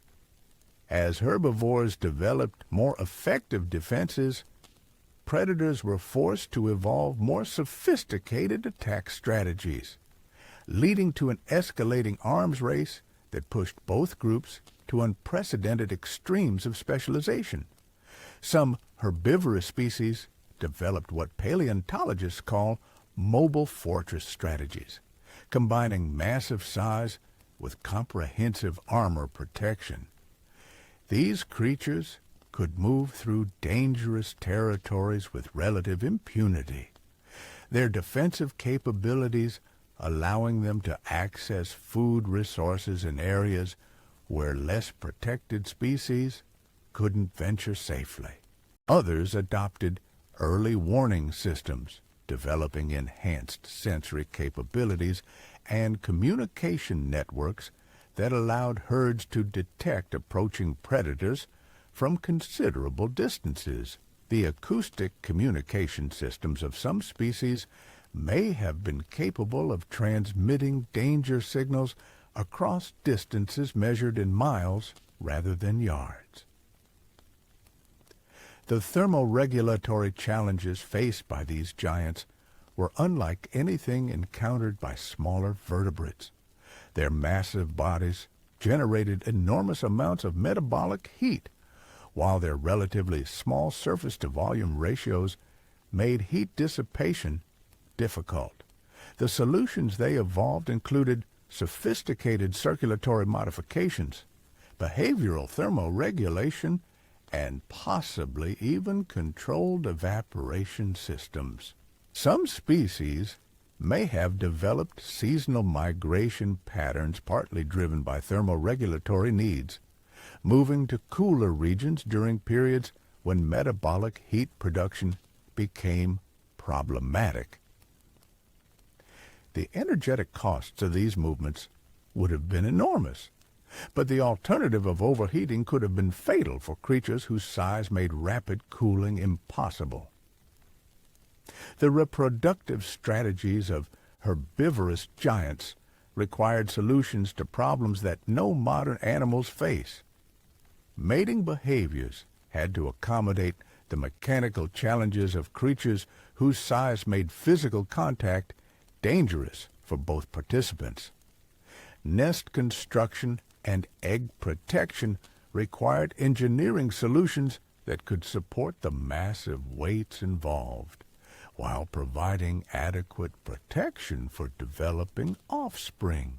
Nesting sites for these creatures were substantial construction projects, often involving the movement of tons of earth and vegetation to create appropriate conditions for egg incubation.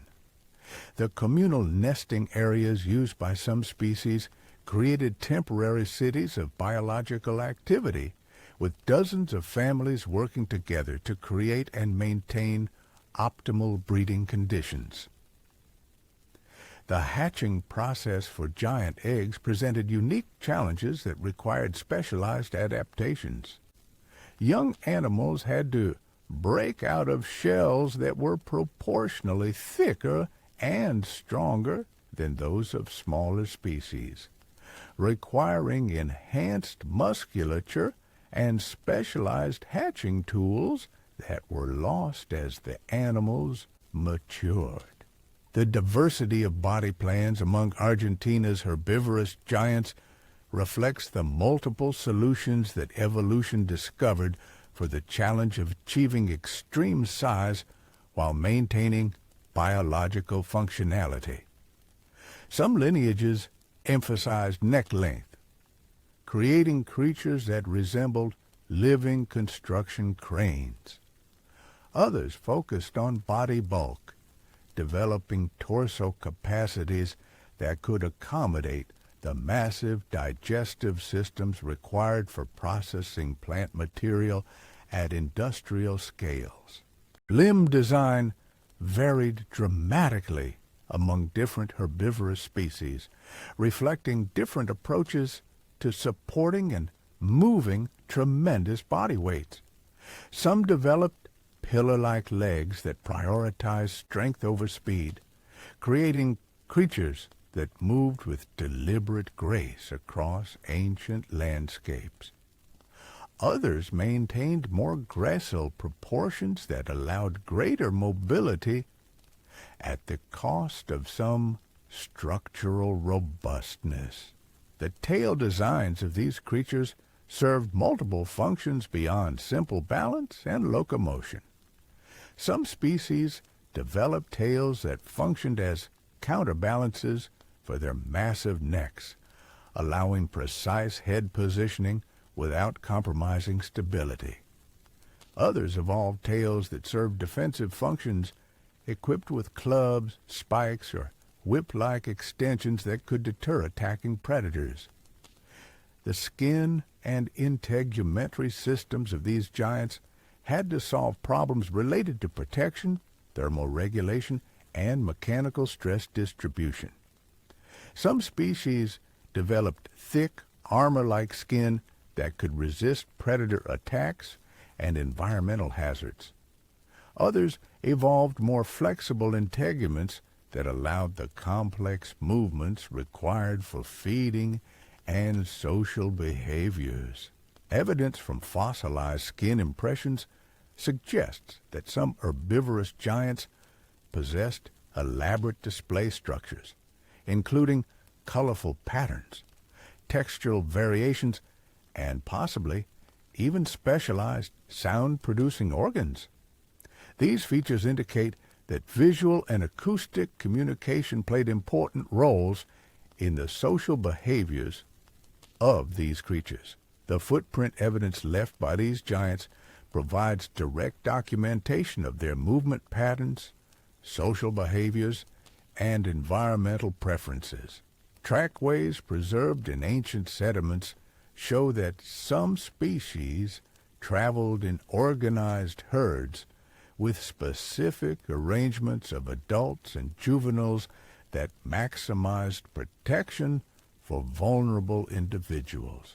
The depth and spacing of fossilized footprints reveal information about body weight, locomotion speed, and gait patterns that complement the anatomical evidence provided by skeletal remains. Some trackways preserve evidence of running behavior, demonstrating that even the largest herbivores were capable of surprising bursts of speed when circumstances required rapid movement. Coprolite evidence provides intimate details about the digestive processes and dietary preferences of these ancient giants. Fossilized dung contains not just plant fragments, but also information about gut bacteria, digestive efficiency, and seasonal dietary variations that reveal how these creatures adapted to changing environmental conditions throughout the year.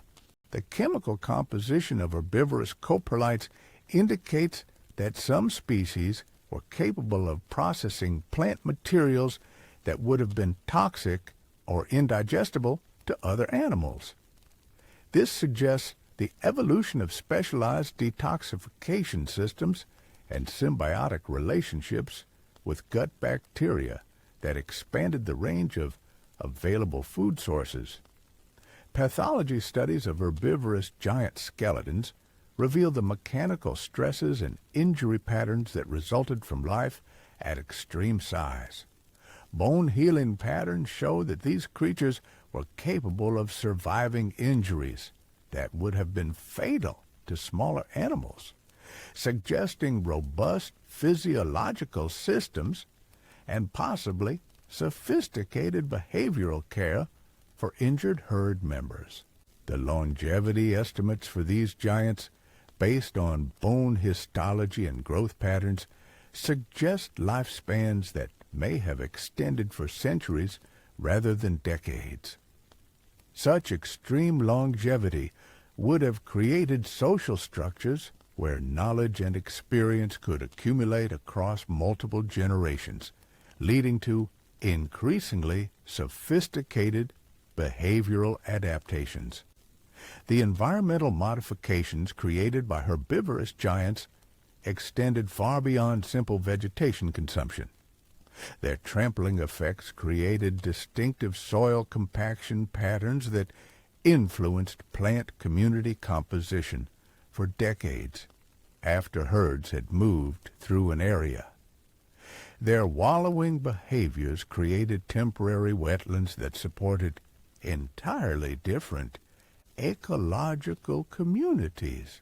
The nutrient cycling effects of these creatures were profound, with their waste products providing fertilization on scales that influenced plant productivity across entire landscapes. The seasonal patterns of their movements created predictable pulses of nutrient availability that may have synchronized the reproductive cycles of plant communities. Some herbivorous species may have served as ecosystem engineers, actively modifying their environments in ways that created new ecological opportunities for other species. Tree-knocking behaviors opened forest canopies, creating clearings where different plant communities could establish. Trail systems created by repeated use that became permanent landscape features that influenced water flow and erosion patterns. The co-evolutionary relationships between herbivorous giants and their plant food sources drove innovation on both sides of the interaction. Plants evolved increasingly sophisticated chemical defenses, structural barriers, and reproductive strategies in response to herbivore pressure. Herbivores developed counter-adaptations that allowed them to overcome these plant defenses while maintaining digestive efficiency. Some plant species may have evolved mutualistic relationships with herbivorous giants, developing features that actually attracted these massive consumers. Fruits and seeds that could survive passage through giant digestive systems gained access to long-distance dispersal services that allowed plant populations to colonize new territories across continental scales. The seed dispersal services provided by herbivorous giants were unlike anything available in modern ecosystems. Seeds transported in the guts of migrating herds could be carried hundreds of miles from their parent plants, creating genetic connections between plant populations that would otherwise have remained isolated. The decline and ultimate extinction of these herbivorous titans marked the end of one of the most spectacular chapters in the history of terrestrial life.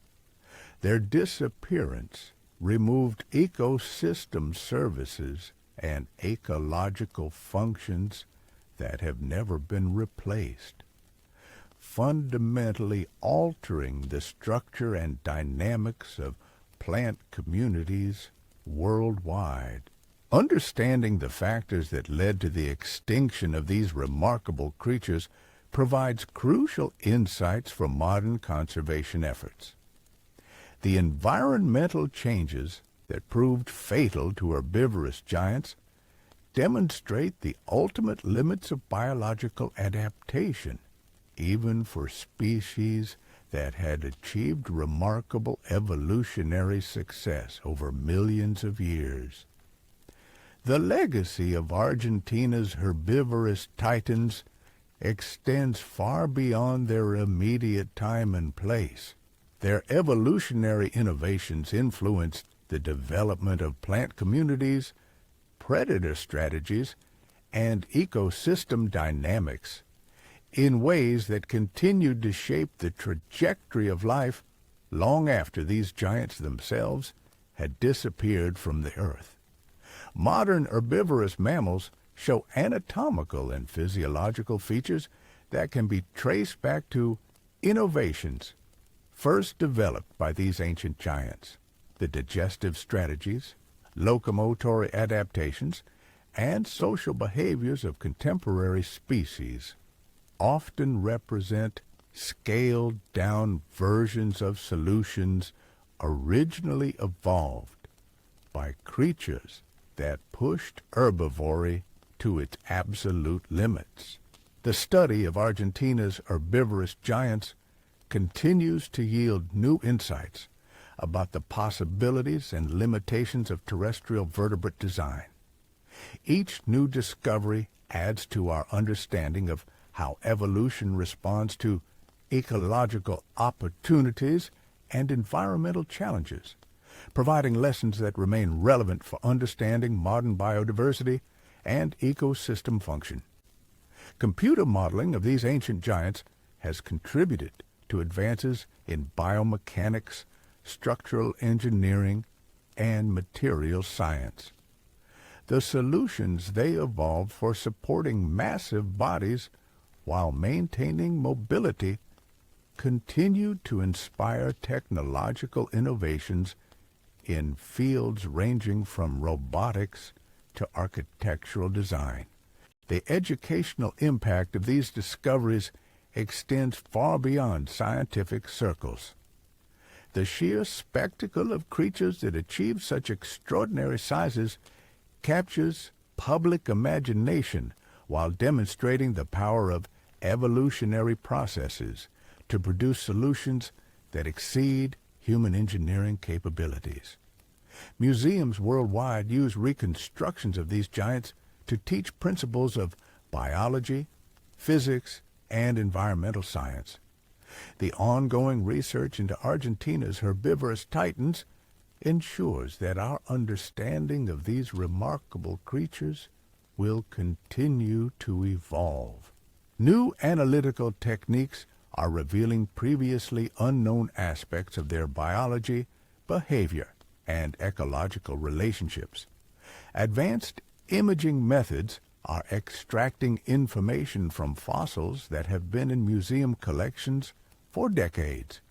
Future research directions include more detailed studies of growth patterns, investigations of social behavior and communication systems, and reconstructions of the environmental conditions that allowed these giants to flourish. Each new discovery adds another piece to the puzzle of understanding how these extraordinary creatures lived, reproduced, and ultimately disappeared from the earth. The integration of multiple scientific disciplines in studying these ancient giants has created new approaches to paleontological research that combine geology, biology, physics, and computer science. This interdisciplinary approach is revealing aspects of these creatures' lives that would have been impossible to understand through traditional fossil studies alone. The conservation implications of studying herbivorous giants extend beyond academic interest. Understanding how these massive herbivores influence their ecosystems provides insights into the ecological roles that large animals play in maintaining environmental stability. The modern decline of large herbivores worldwide may be removing ecosystem services that have been crucial for maintaining landscape-scale ecological processes. These ancient giants remind us that evolution is capable of producing biological solutions that exceed anything we might have imagined possible, while also demonstrating that even the most successful adaptations are ultimately vulnerable to environmental changes that exceed the limits of biological flexibility. As we continue to study and learn from these remarkable discoveries, we gain not only knowledge about ancient life, but also insights that may prove crucial for understanding and managing modern ecosystems. The herbivorous titans of ancient Argentina represent both the pinnacle of evolutionary achievement in terrestrial plant eating and a sobering reminder of how quickly even the most spectacular biological innovations can disappear when environmental conditions change beyond the limits of adaptation.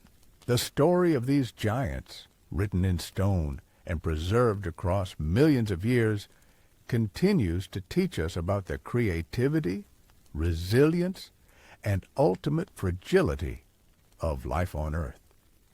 Their legacy lives on not only in the fossils we continue to discover, but in the ongoing process of scientific inquiry that seeks to understand how life responds to challenges exploits opportunities and adapts to an ever-changing world.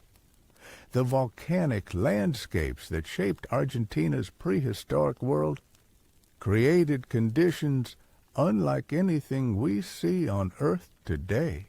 Imagine standing on the shores of ancient seas that stretched across what is now barren desert, watching as massive geological forces carved out the basins that would eventually preserve some of the most extraordinary creatures ever to walk our planet. The very ground beneath these ancient giants was alive with geological activity that would fundamentally alter the course of evolution itself. The Bajo Boreal Formation represents another crucial chapter in this epic story of prehistoric life. Dating back approximately 90 million years, this geological formation captures ecosystems that existed during a pivotal transition period in Earth's history.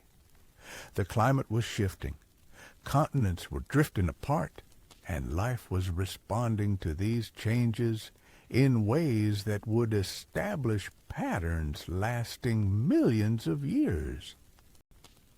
Within these ancient sediments, we discover evidence of creatures that were pushing the boundaries of what vertebrate life could achieve. The sauropods preserved here weren't just maintaining the gigantic proportions established by their predecessors, they were refining and perfecting the art of being colossal, developing anatomical innovations that allowed them to thrive in environments that would have challenged even their massive ancestors. Candelaros emerges from these deposits as a testament to the continuing evolution of sauropod design. This creature represented refinements in the basic sauropod blueprint that had been developing for millions of years. Its vertebrae show features that indicate an even more sophisticated approach to weight reduction and structural strength than we see in earlier forms. The pneumatic systems that honeycombed these bones created internal architectures that resembled advanced engineering designs, yet they evolved purely through natural selection acting on random mutations. The neural architecture required to control such massive bodies had reached levels of sophistication that challenge our understanding of reptilian nervous systems. These weren't simple creatures operating on basic instincts. The coordination required for precise movement control, social interaction, and environmental navigation suggests neural processing capabilities that may have approached those of modern mammals in complexity, if not in structure. But perhaps most remarkably, the Bajo Boreal Formation preserves evidence of herbivorous dinosaurs that were experimenting with entirely different approaches to plant consumption.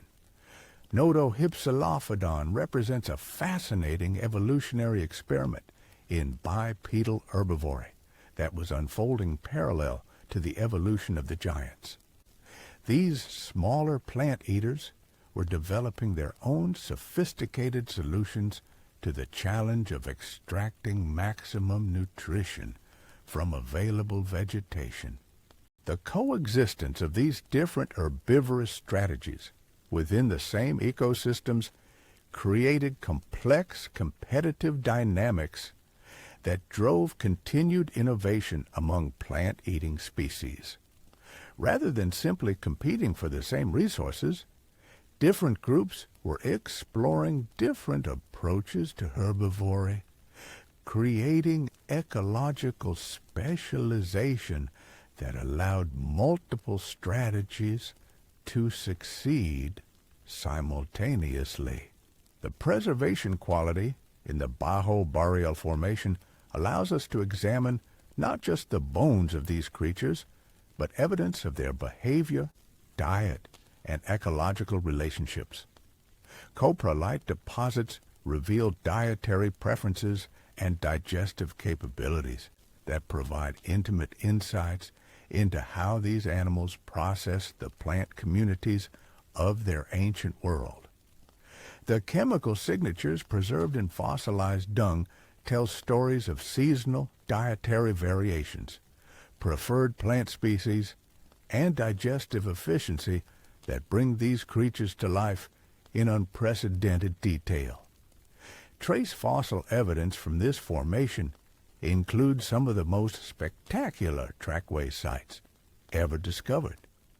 These aren't just random footprints scattered across ancient surfaces. They're organized movement patterns that reveal social behaviors, migration routes, and environmental preferences with remarkable clarity. Some trackways preserve evidence of herding behavior among the largest sauropods, showing how these giants organized themselves for protection and resource exploitation. The spacing and arrangement of footprints in these trackways suggest that sauropod herds had sophisticated social structures with specific roles for different age classes and possibly even different species. Adult animals positioned themselves to protect juveniles from potential predators, while the largest individuals may have served as pathfinders, using their superior reach and sensory capabilities to identify optimal feeding areas and travel routes. But the herbivorous giants weren't the only remarkable creatures inhabiting these ancient Argentine landscapes. The predatory dinosaurs of the Bajo Boreal Formation represent their own set of evolutionary experiments in carnivory that were reaching new levels of sophistication and specialization. Xenotarsosaurus stands out as one of the most intriguing predatory discoveries from this period.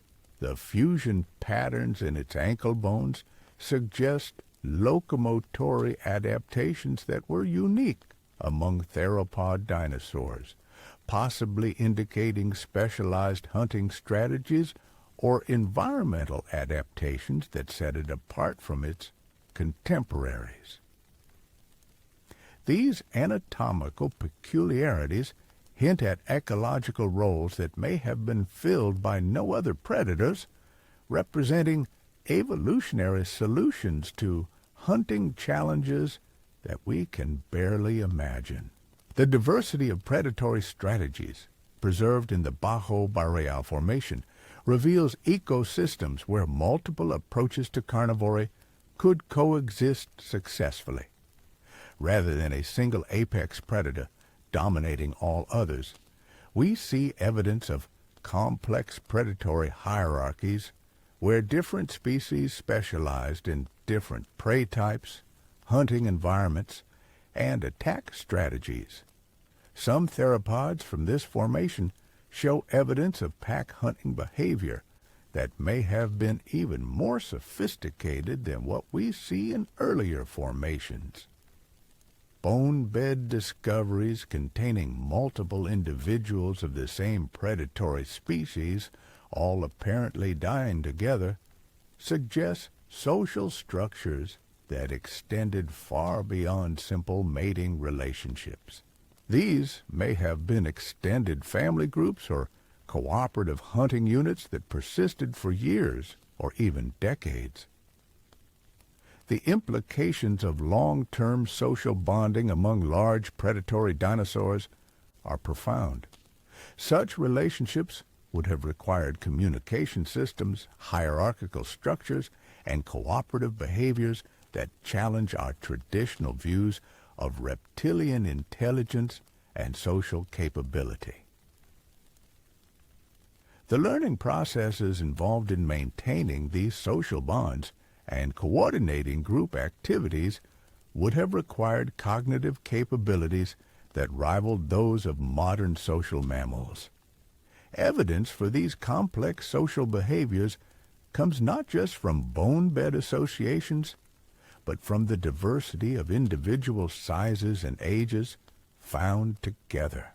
The presence of juveniles, subadults, and fully mature individuals in the same deposits suggests multi-generational social units, where knowledge, skills, and social roles were transmitted across age groups through cultural rather than purely genetic mechanisms.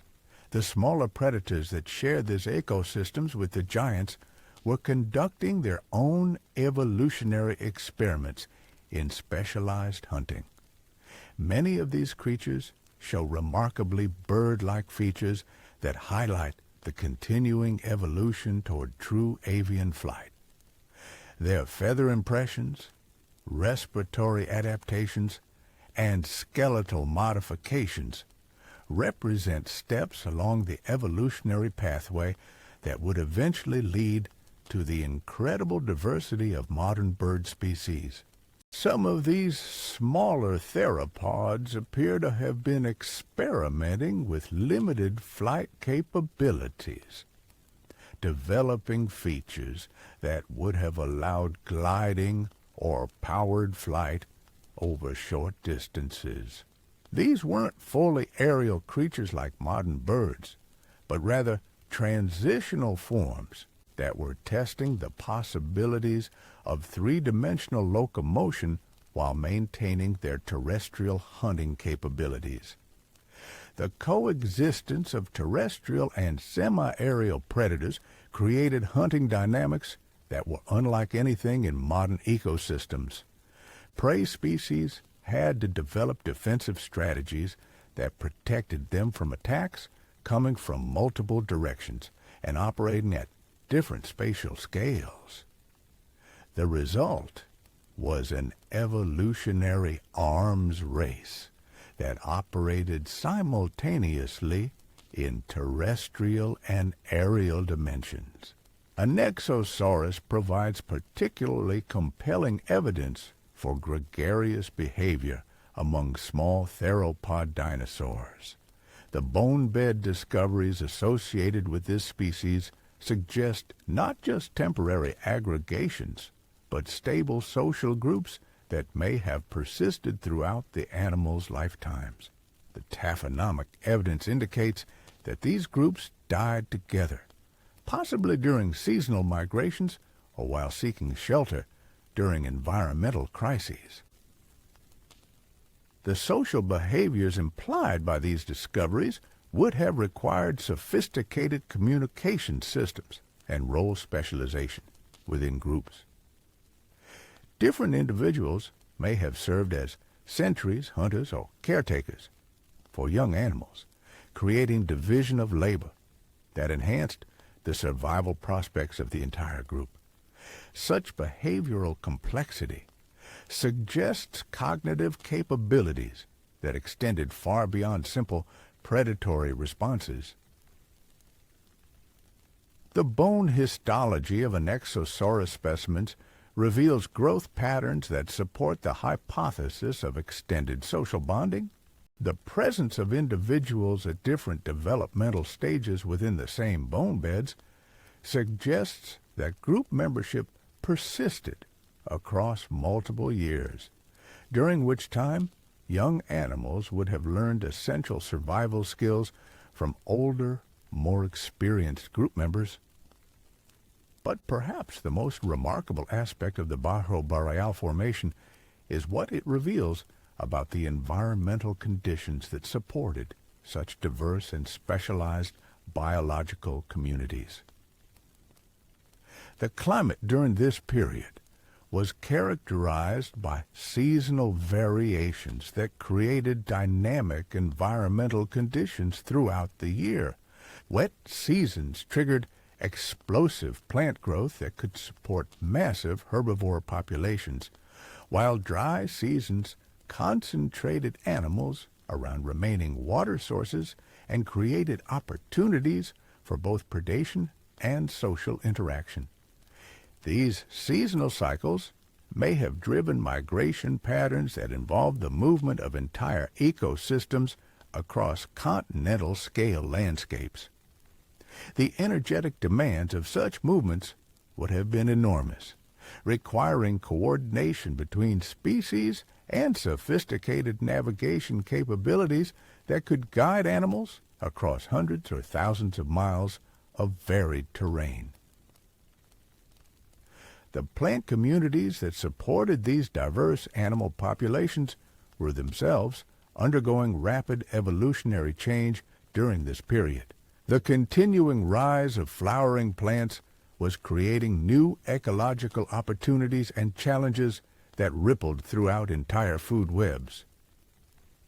Different plant species offered varying nutritional profiles, defensive strategies, and seasonal availability patterns that herbivorous animals had to adapt to or exploit.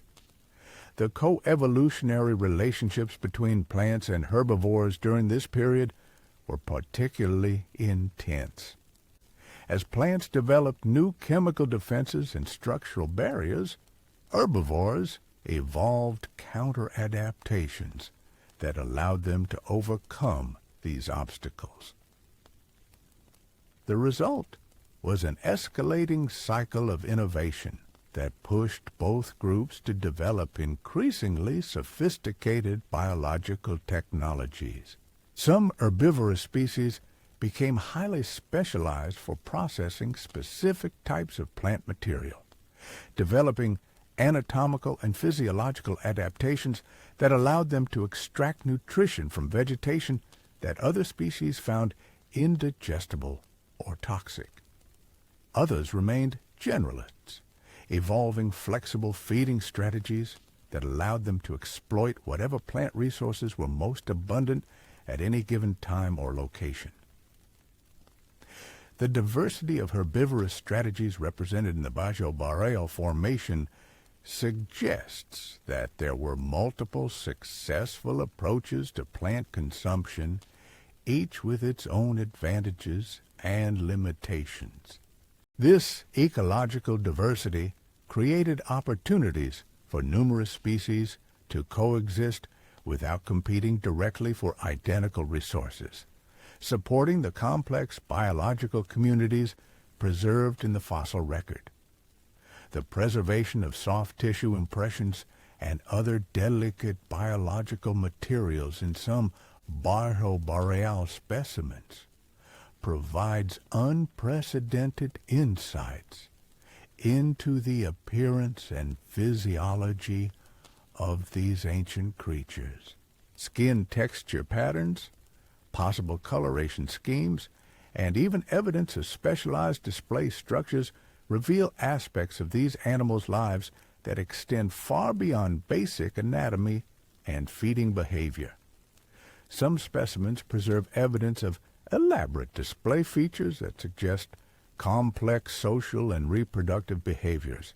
These might have included colorful skin patterns, specialized sound-producing structures, or elaborate ornamental features that served roles in mate selection, territorial defense, or social communication within groups.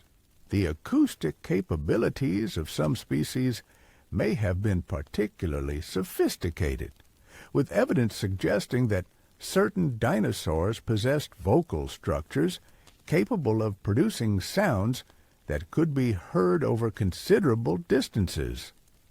Such long-range communication systems would have been essential for maintaining contact between members of far-ranging herds or coordinating activities across extended territories. The chemical signatures preserved in Bajo-Barrel fossils provide additional insights into the environmental conditions these creatures experienced.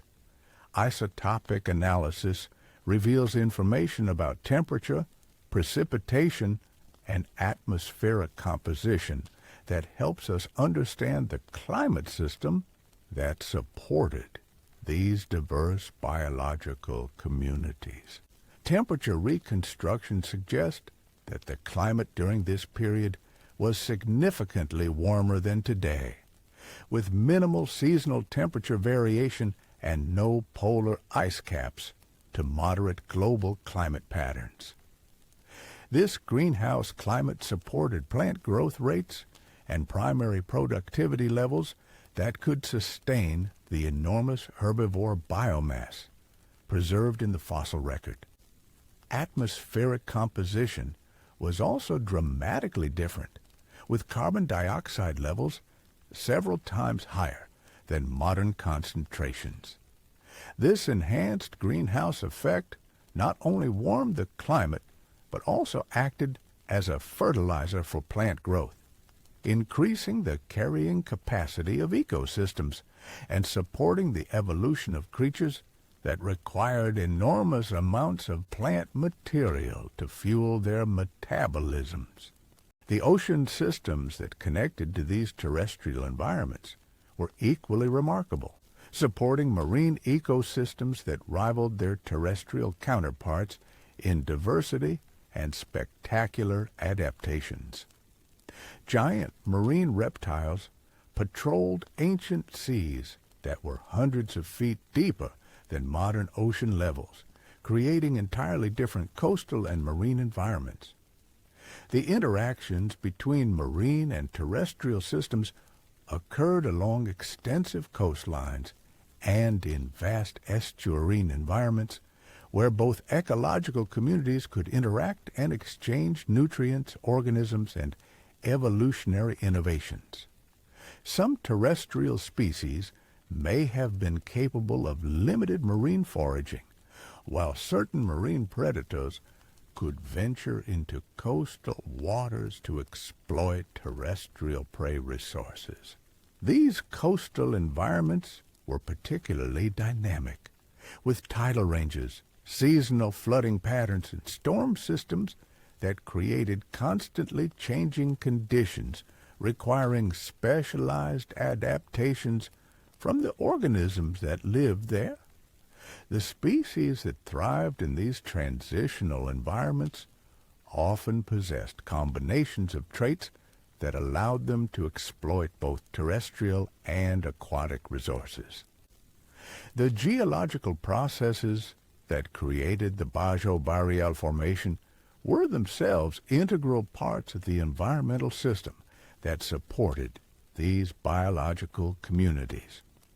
Volcanic activity provided mineral nutrients that enriched soils and supported plant growth, while also creating occasional catastrophic events that drove evolutionary adaptation among surviving populations. Continental drift was actively reshaping global geography during this period, creating new mountain ranges, ocean basins, and climate patterns that influenced the distribution and evolution of species worldwide. The breakup of Gondwana was isolating populations and creating opportunities for evolutionary divergence that would eventually lead to the distinctive faunas found on different continents. The timing of these geological changes was crucial for understanding the evolutionary patterns preserved in the fossil record. Some groups were able to disperse between continents before geographic barriers became insurmountable, while others became isolated early and evolved unique characteristics found nowhere else in the world. The magnetic field reversals and intensity variations that occurred during this period may have influenced atmospheric chemistry and climate stability in ways that affected biological evolution. These geophysical changes created selection pressures that drove adaptation among species, while also providing opportunities for evolutionary innovation among populations that could exploit new environmental conditions. Understanding these ancient environmental systems requires integrating evidence from multiple scientific disciplines, including geology, climatology, geochemistry, and biology.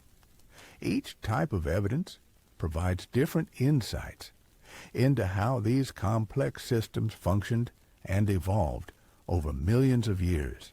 Modern analytical techniques are revealing aspects of these ancient environments that would have been impossible to detect just a few decades ago. Advanced geochemical analysis can reconstruct ancient atmospheric compositions, ocean chemistry, and soil conditions with remarkable precision. Sophisticated climate models can simulate the environmental conditions that existed during different periods and predict how changes in one part of the system would have affected other components. The study of Argentina's Bajo Boreal Formation continues to yield new discoveries that expand our understanding of this crucial period in Earth's history. New excavation techniques are revealing previously unknown species and providing new insights into familiar ones. Advanced laboratory methods are extracting information from specimens that have been in museum collections for years. Future research directions include more detailed reconstructions of ancient ecosystems, investigations of co-evolutionary relationships between different groups of organisms, and studies of how these biological communities responded to environmental changes. Each new discovery adds another piece to the puzzle of understanding how life evolved and adapted during one of the most dynamic periods in Earth's history. The interdisciplinary nature of modern paleontological research is creating new approaches to studying these ancient worlds that combine traditional fossil analysis with cutting-edge technology from multiple fields. Computer modeling, advanced imaging, chemical analysis, and comparative biology are all contributing to increasingly sophisticated reconstructions of these vanished ecosystems. The conservation implications of studying these ancient biological communities extend far beyond academic interest. Understanding how diverse ecosystems functioned during periods of environmental change provides crucial insights for managing modern biodiversity in the face of ongoing climate change and habitat destruction. The discoveries from Argentina's Bajo Boreal Formation demonstrate that life is capable of remarkable innovation and adaptation when environmental conditions provide opportunities for evolutionary experimentation. However, they also show that even the most successful biological communities are ultimately vulnerable to environmental changes that exceed the limits of adaptive capacity. The educational impact of these discoveries extends throughout society, inspiring new generations of scientists while fostering public appreciation for the natural world and the scientific process. The spectacular nature of these ancient creatures captures imagination while demonstrating the power of evolutionary processes to produce solutions that exceed human engineering capabilities. Museums worldwide use reconstructions of these creatures to teach principles of biology, geology, and environmental science, making abstract scientific concepts concrete and accessible to audiences of all ages. The ongoing nature of paleontological research demonstrates that science is a dynamic process of discovery rather than a static collection of facts. The technological innovations developed for studying these fossils have applications far beyond paleontology, contributing to advances in medical imaging, material science, and engineering design. The interdisciplinary collaboration required for modern paleontological research creates connections between seemingly unrelated fields of study. The story of Argentina's ancient life continues to unfold as new sites are discovered and explored. Each formation represents a different chapter in the long history of life on Earth, and collectively they provide an unparalleled record of evolutionary innovation during one of the most important periods in vertebrate history. The legacy of these discoveries extends far beyond the specific creatures they preserve. They have fundamentally changed our understanding of evolutionary processes, ecological dynamics, and the history of life on Earth, providing insights that remain relevant for understanding modern biological systems and predicting how life might respond to future environmental challenges. As we continue to study these remarkable fossil deposits, we gain not only knowledge about ancient life, but also wisdom about the processes that shape all living systems. The creatures preserved in Argentina's rocks remind us that evolution is capable of producing wonders that exceed our wildest imagination, while also teaching us about the responsibility we bear as the current custodians of Earth's biological heritage.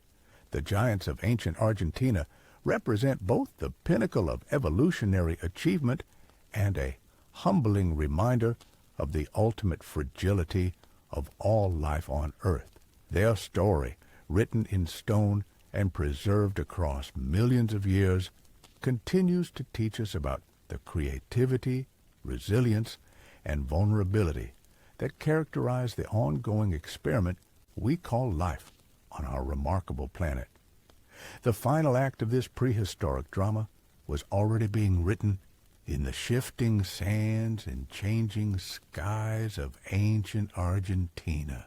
As we piece together the last chapters of this extraordinary evolutionary experiment, we discovered that the Titans we've explored weren't just magnificent creatures living in isolation.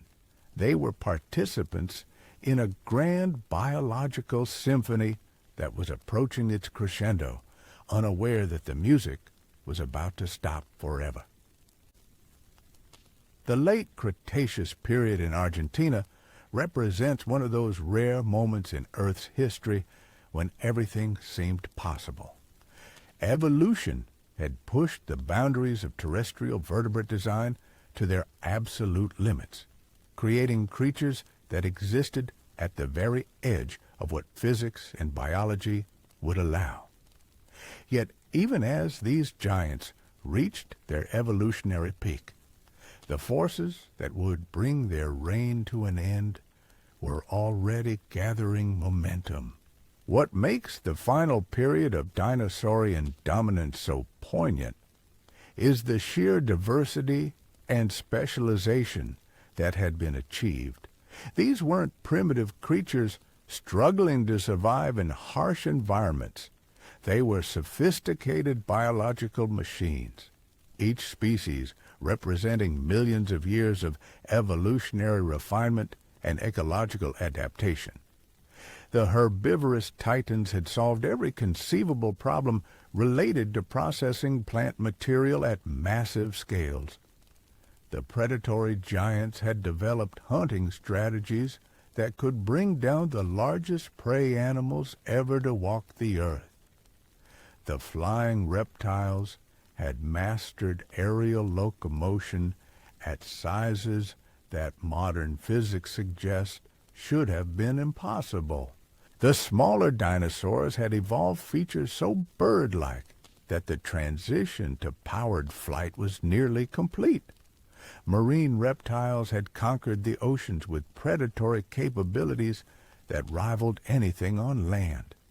It seemed as though life had finally figured out how to be truly gigantic while maintaining all the complexity and efficiency that biological systems require. But hidden within this apparent success were the seeds of vulnerability, the very specialization that made these creatures so perfectly adapted to their specific environments also made them dependent on the continuation of those exact conditions.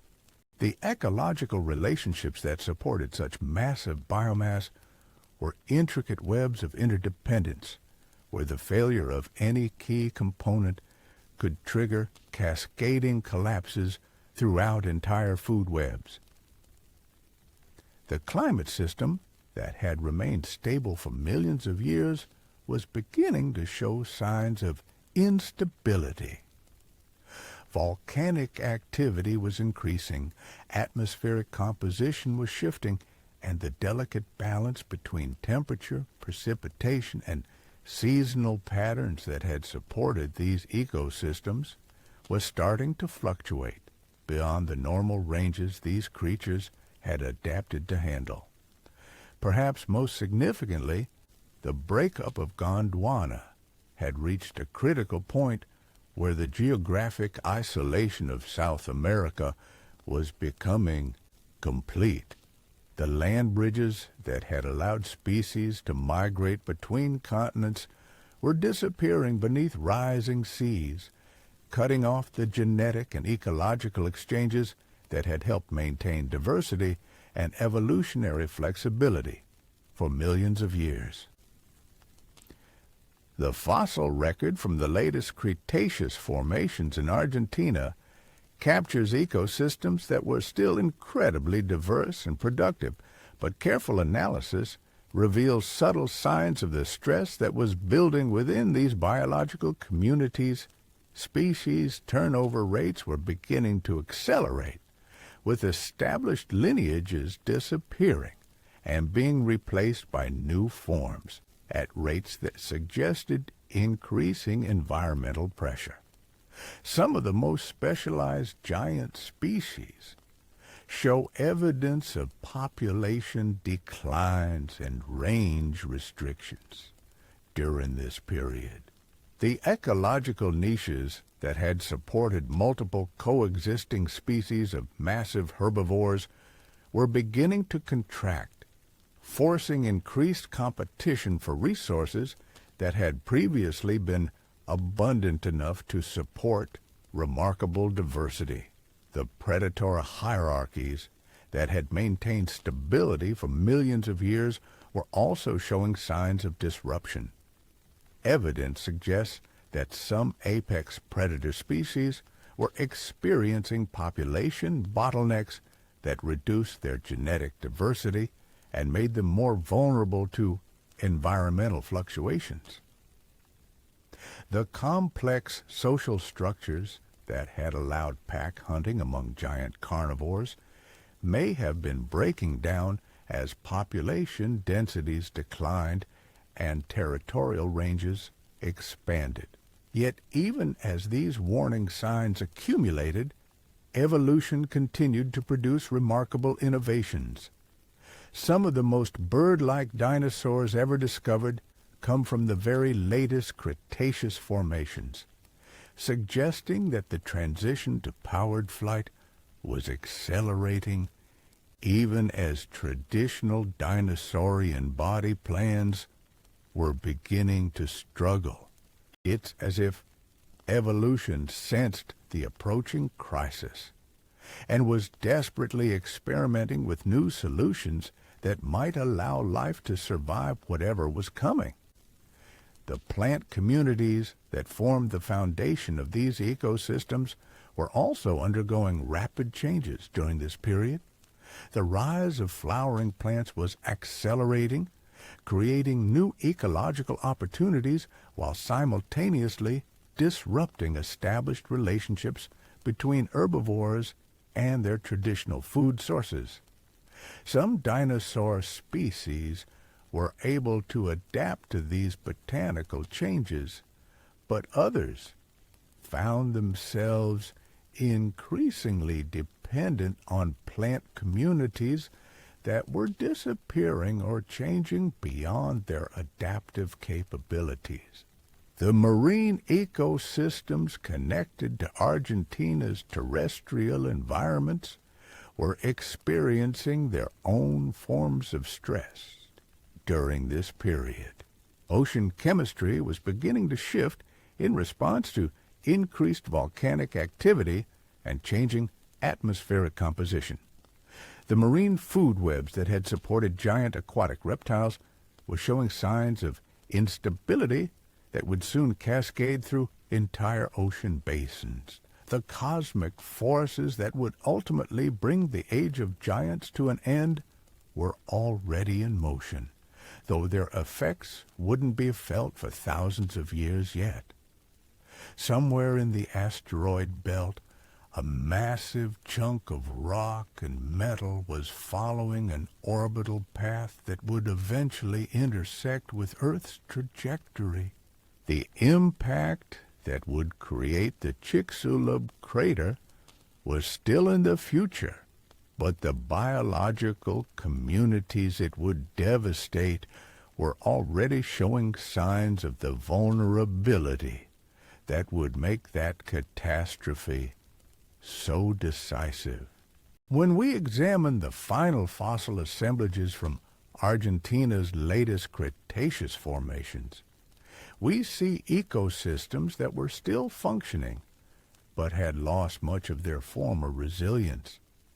The redundancy that had once allowed these biological communities to weather environmental fluctuations had been eroded by millions of years of increasing specialization and environmental pressure.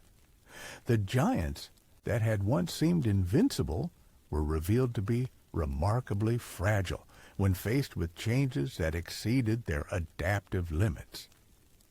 Their size, which had been their greatest advantage during millions of years of stable conditions, became a liability when environmental productivity declined and resource availability became unpredictable.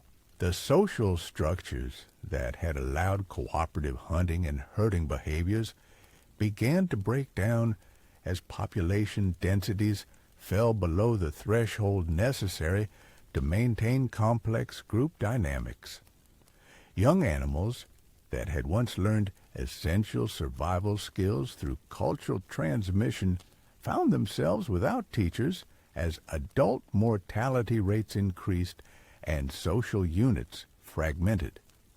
The migration routes that had connected distant populations and allowed genetic exchange were being disrupted by changing climate patterns and rising sea levels.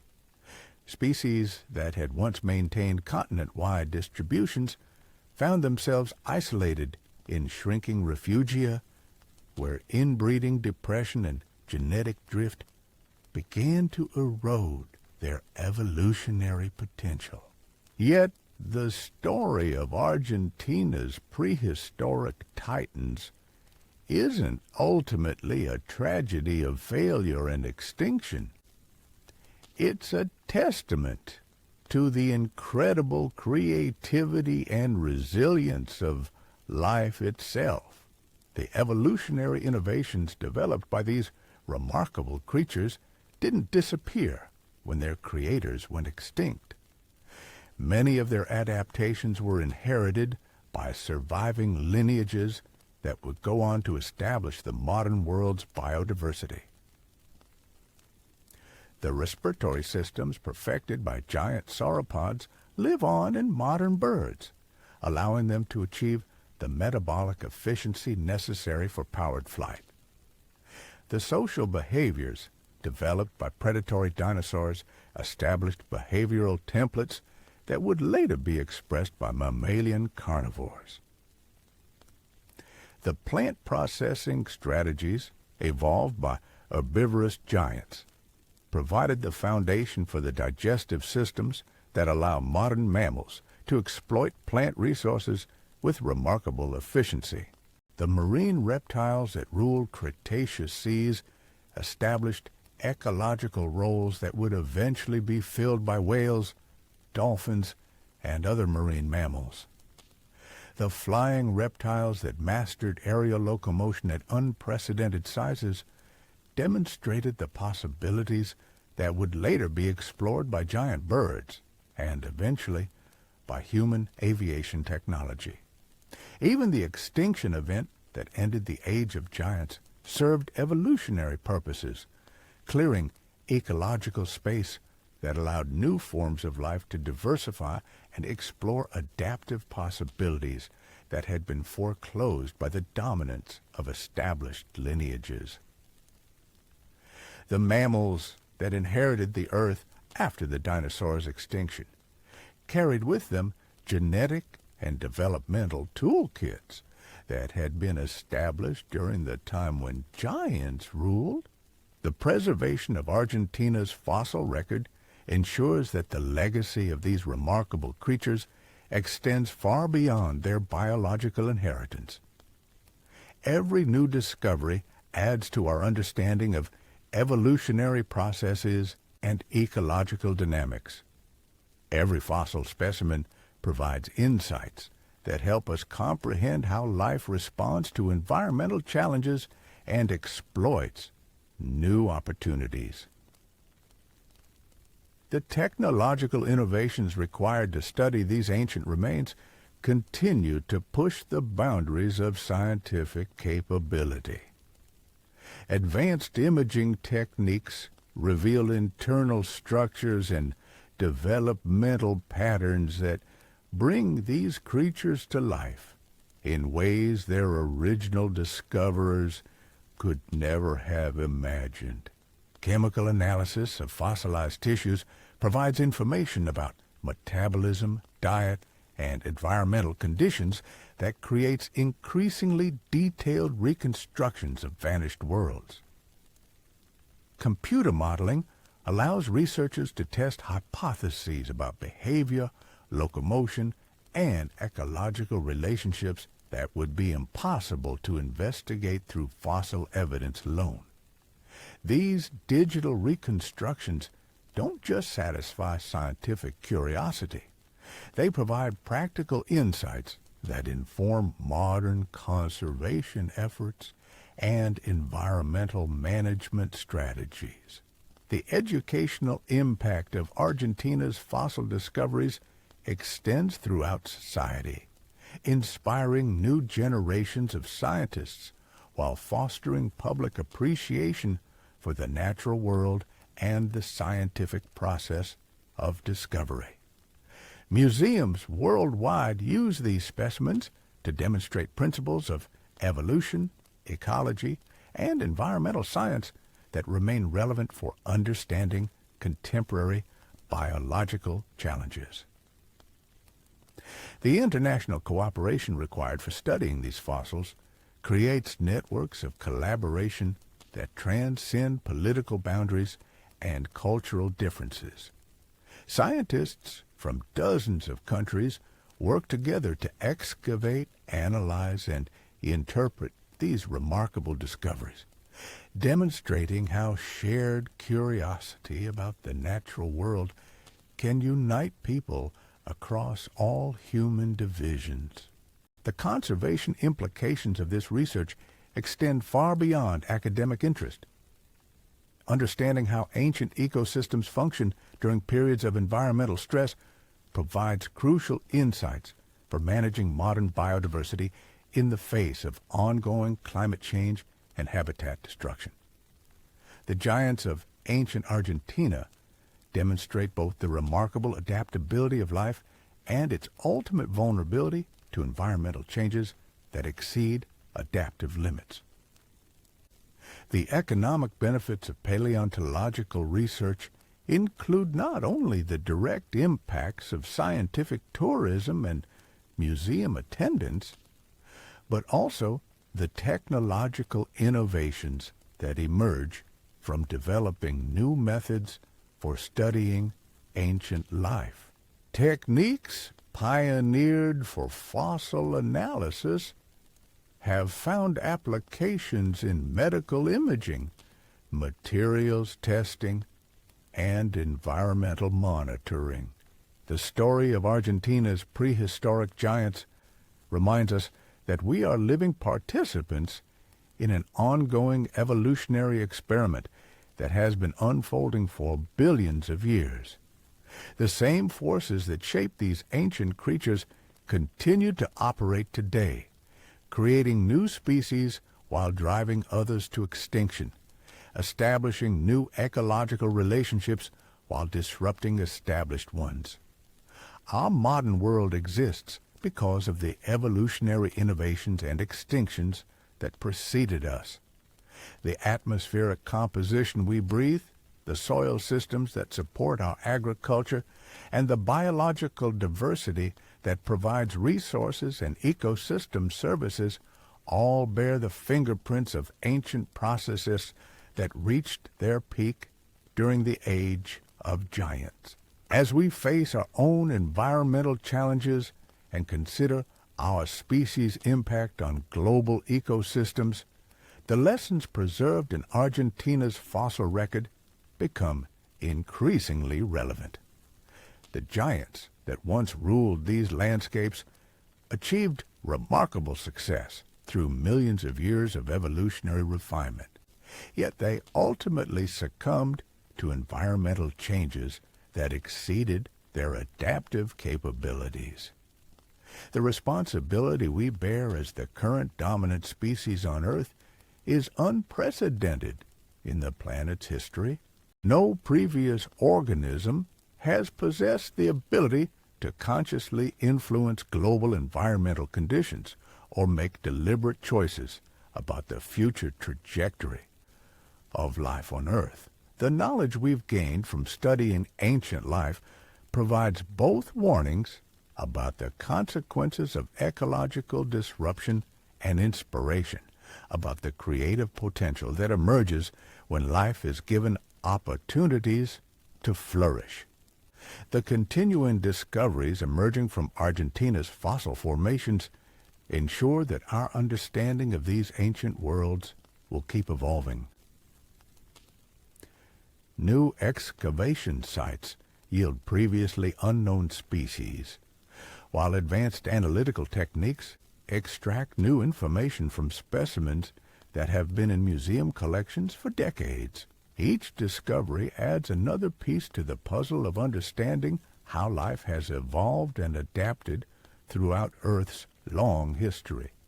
The interdisciplinary nature of modern paleontological research creates connections between fields as diverse as molecular biology, atmospheric science, and computer modeling. These collaborations produce insights that no single discipline could achieve alone, demonstrating how the study of ancient life continues to contribute to our understanding of biological processes that operate across all scales of space and time. Future research directions include increasingly sophisticated reconstructions of ancient ecosystems, detailed studies of coevolutionary relationships between different groups of organisms, and investigations of how biological communities respond to environmental changes. Advanced DNA analysis techniques may eventually allow researchers to recover genetic information from exceptionally well-preserved specimens, providing direct insights into the molecular basis of ancient adaptations. The development of virtual reality and other immersive technologies is creating new possibilities for experiencing these vanished worlds in ways that make abstract scientific concepts tangible and engaging. Students and researchers can now walk through digitally reconstructed ancient landscapes, observing how these remarkable creatures moved, fed, and interacted with their environments. The artistic and cultural impacts of these discoveries extend far beyond scientific circles, inspiring creative works that capture public imagination while communicating important scientific concepts.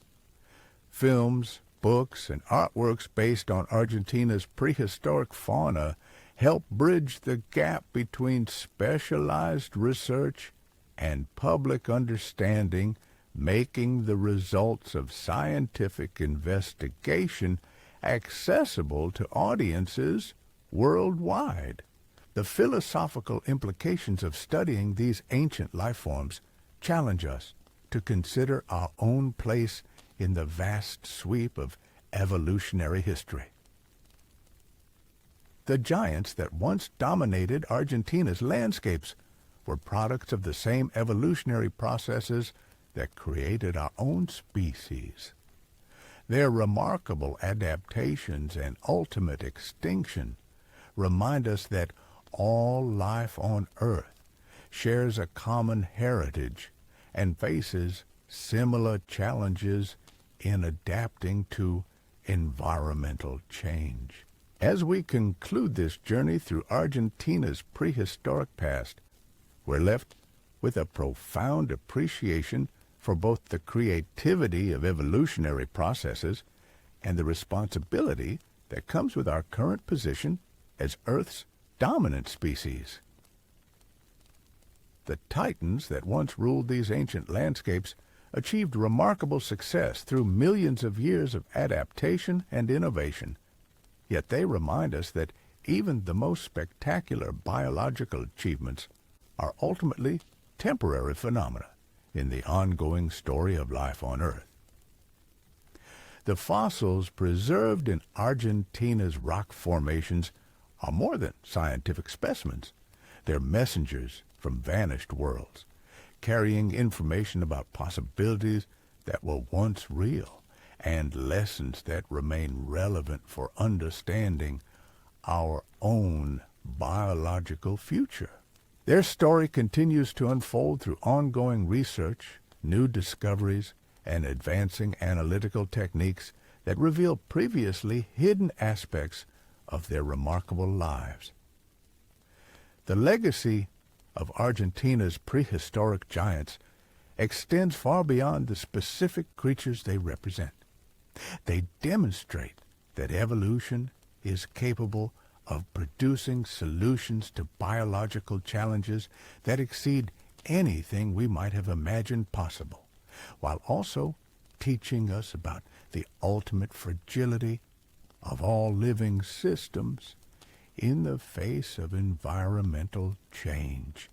Their Titanesque presence in the fossil record serves as both inspiration and warning, showing us the heights that life can achieve while reminding us that all biological success is ultimately measured against the inexorable forces of environmental change.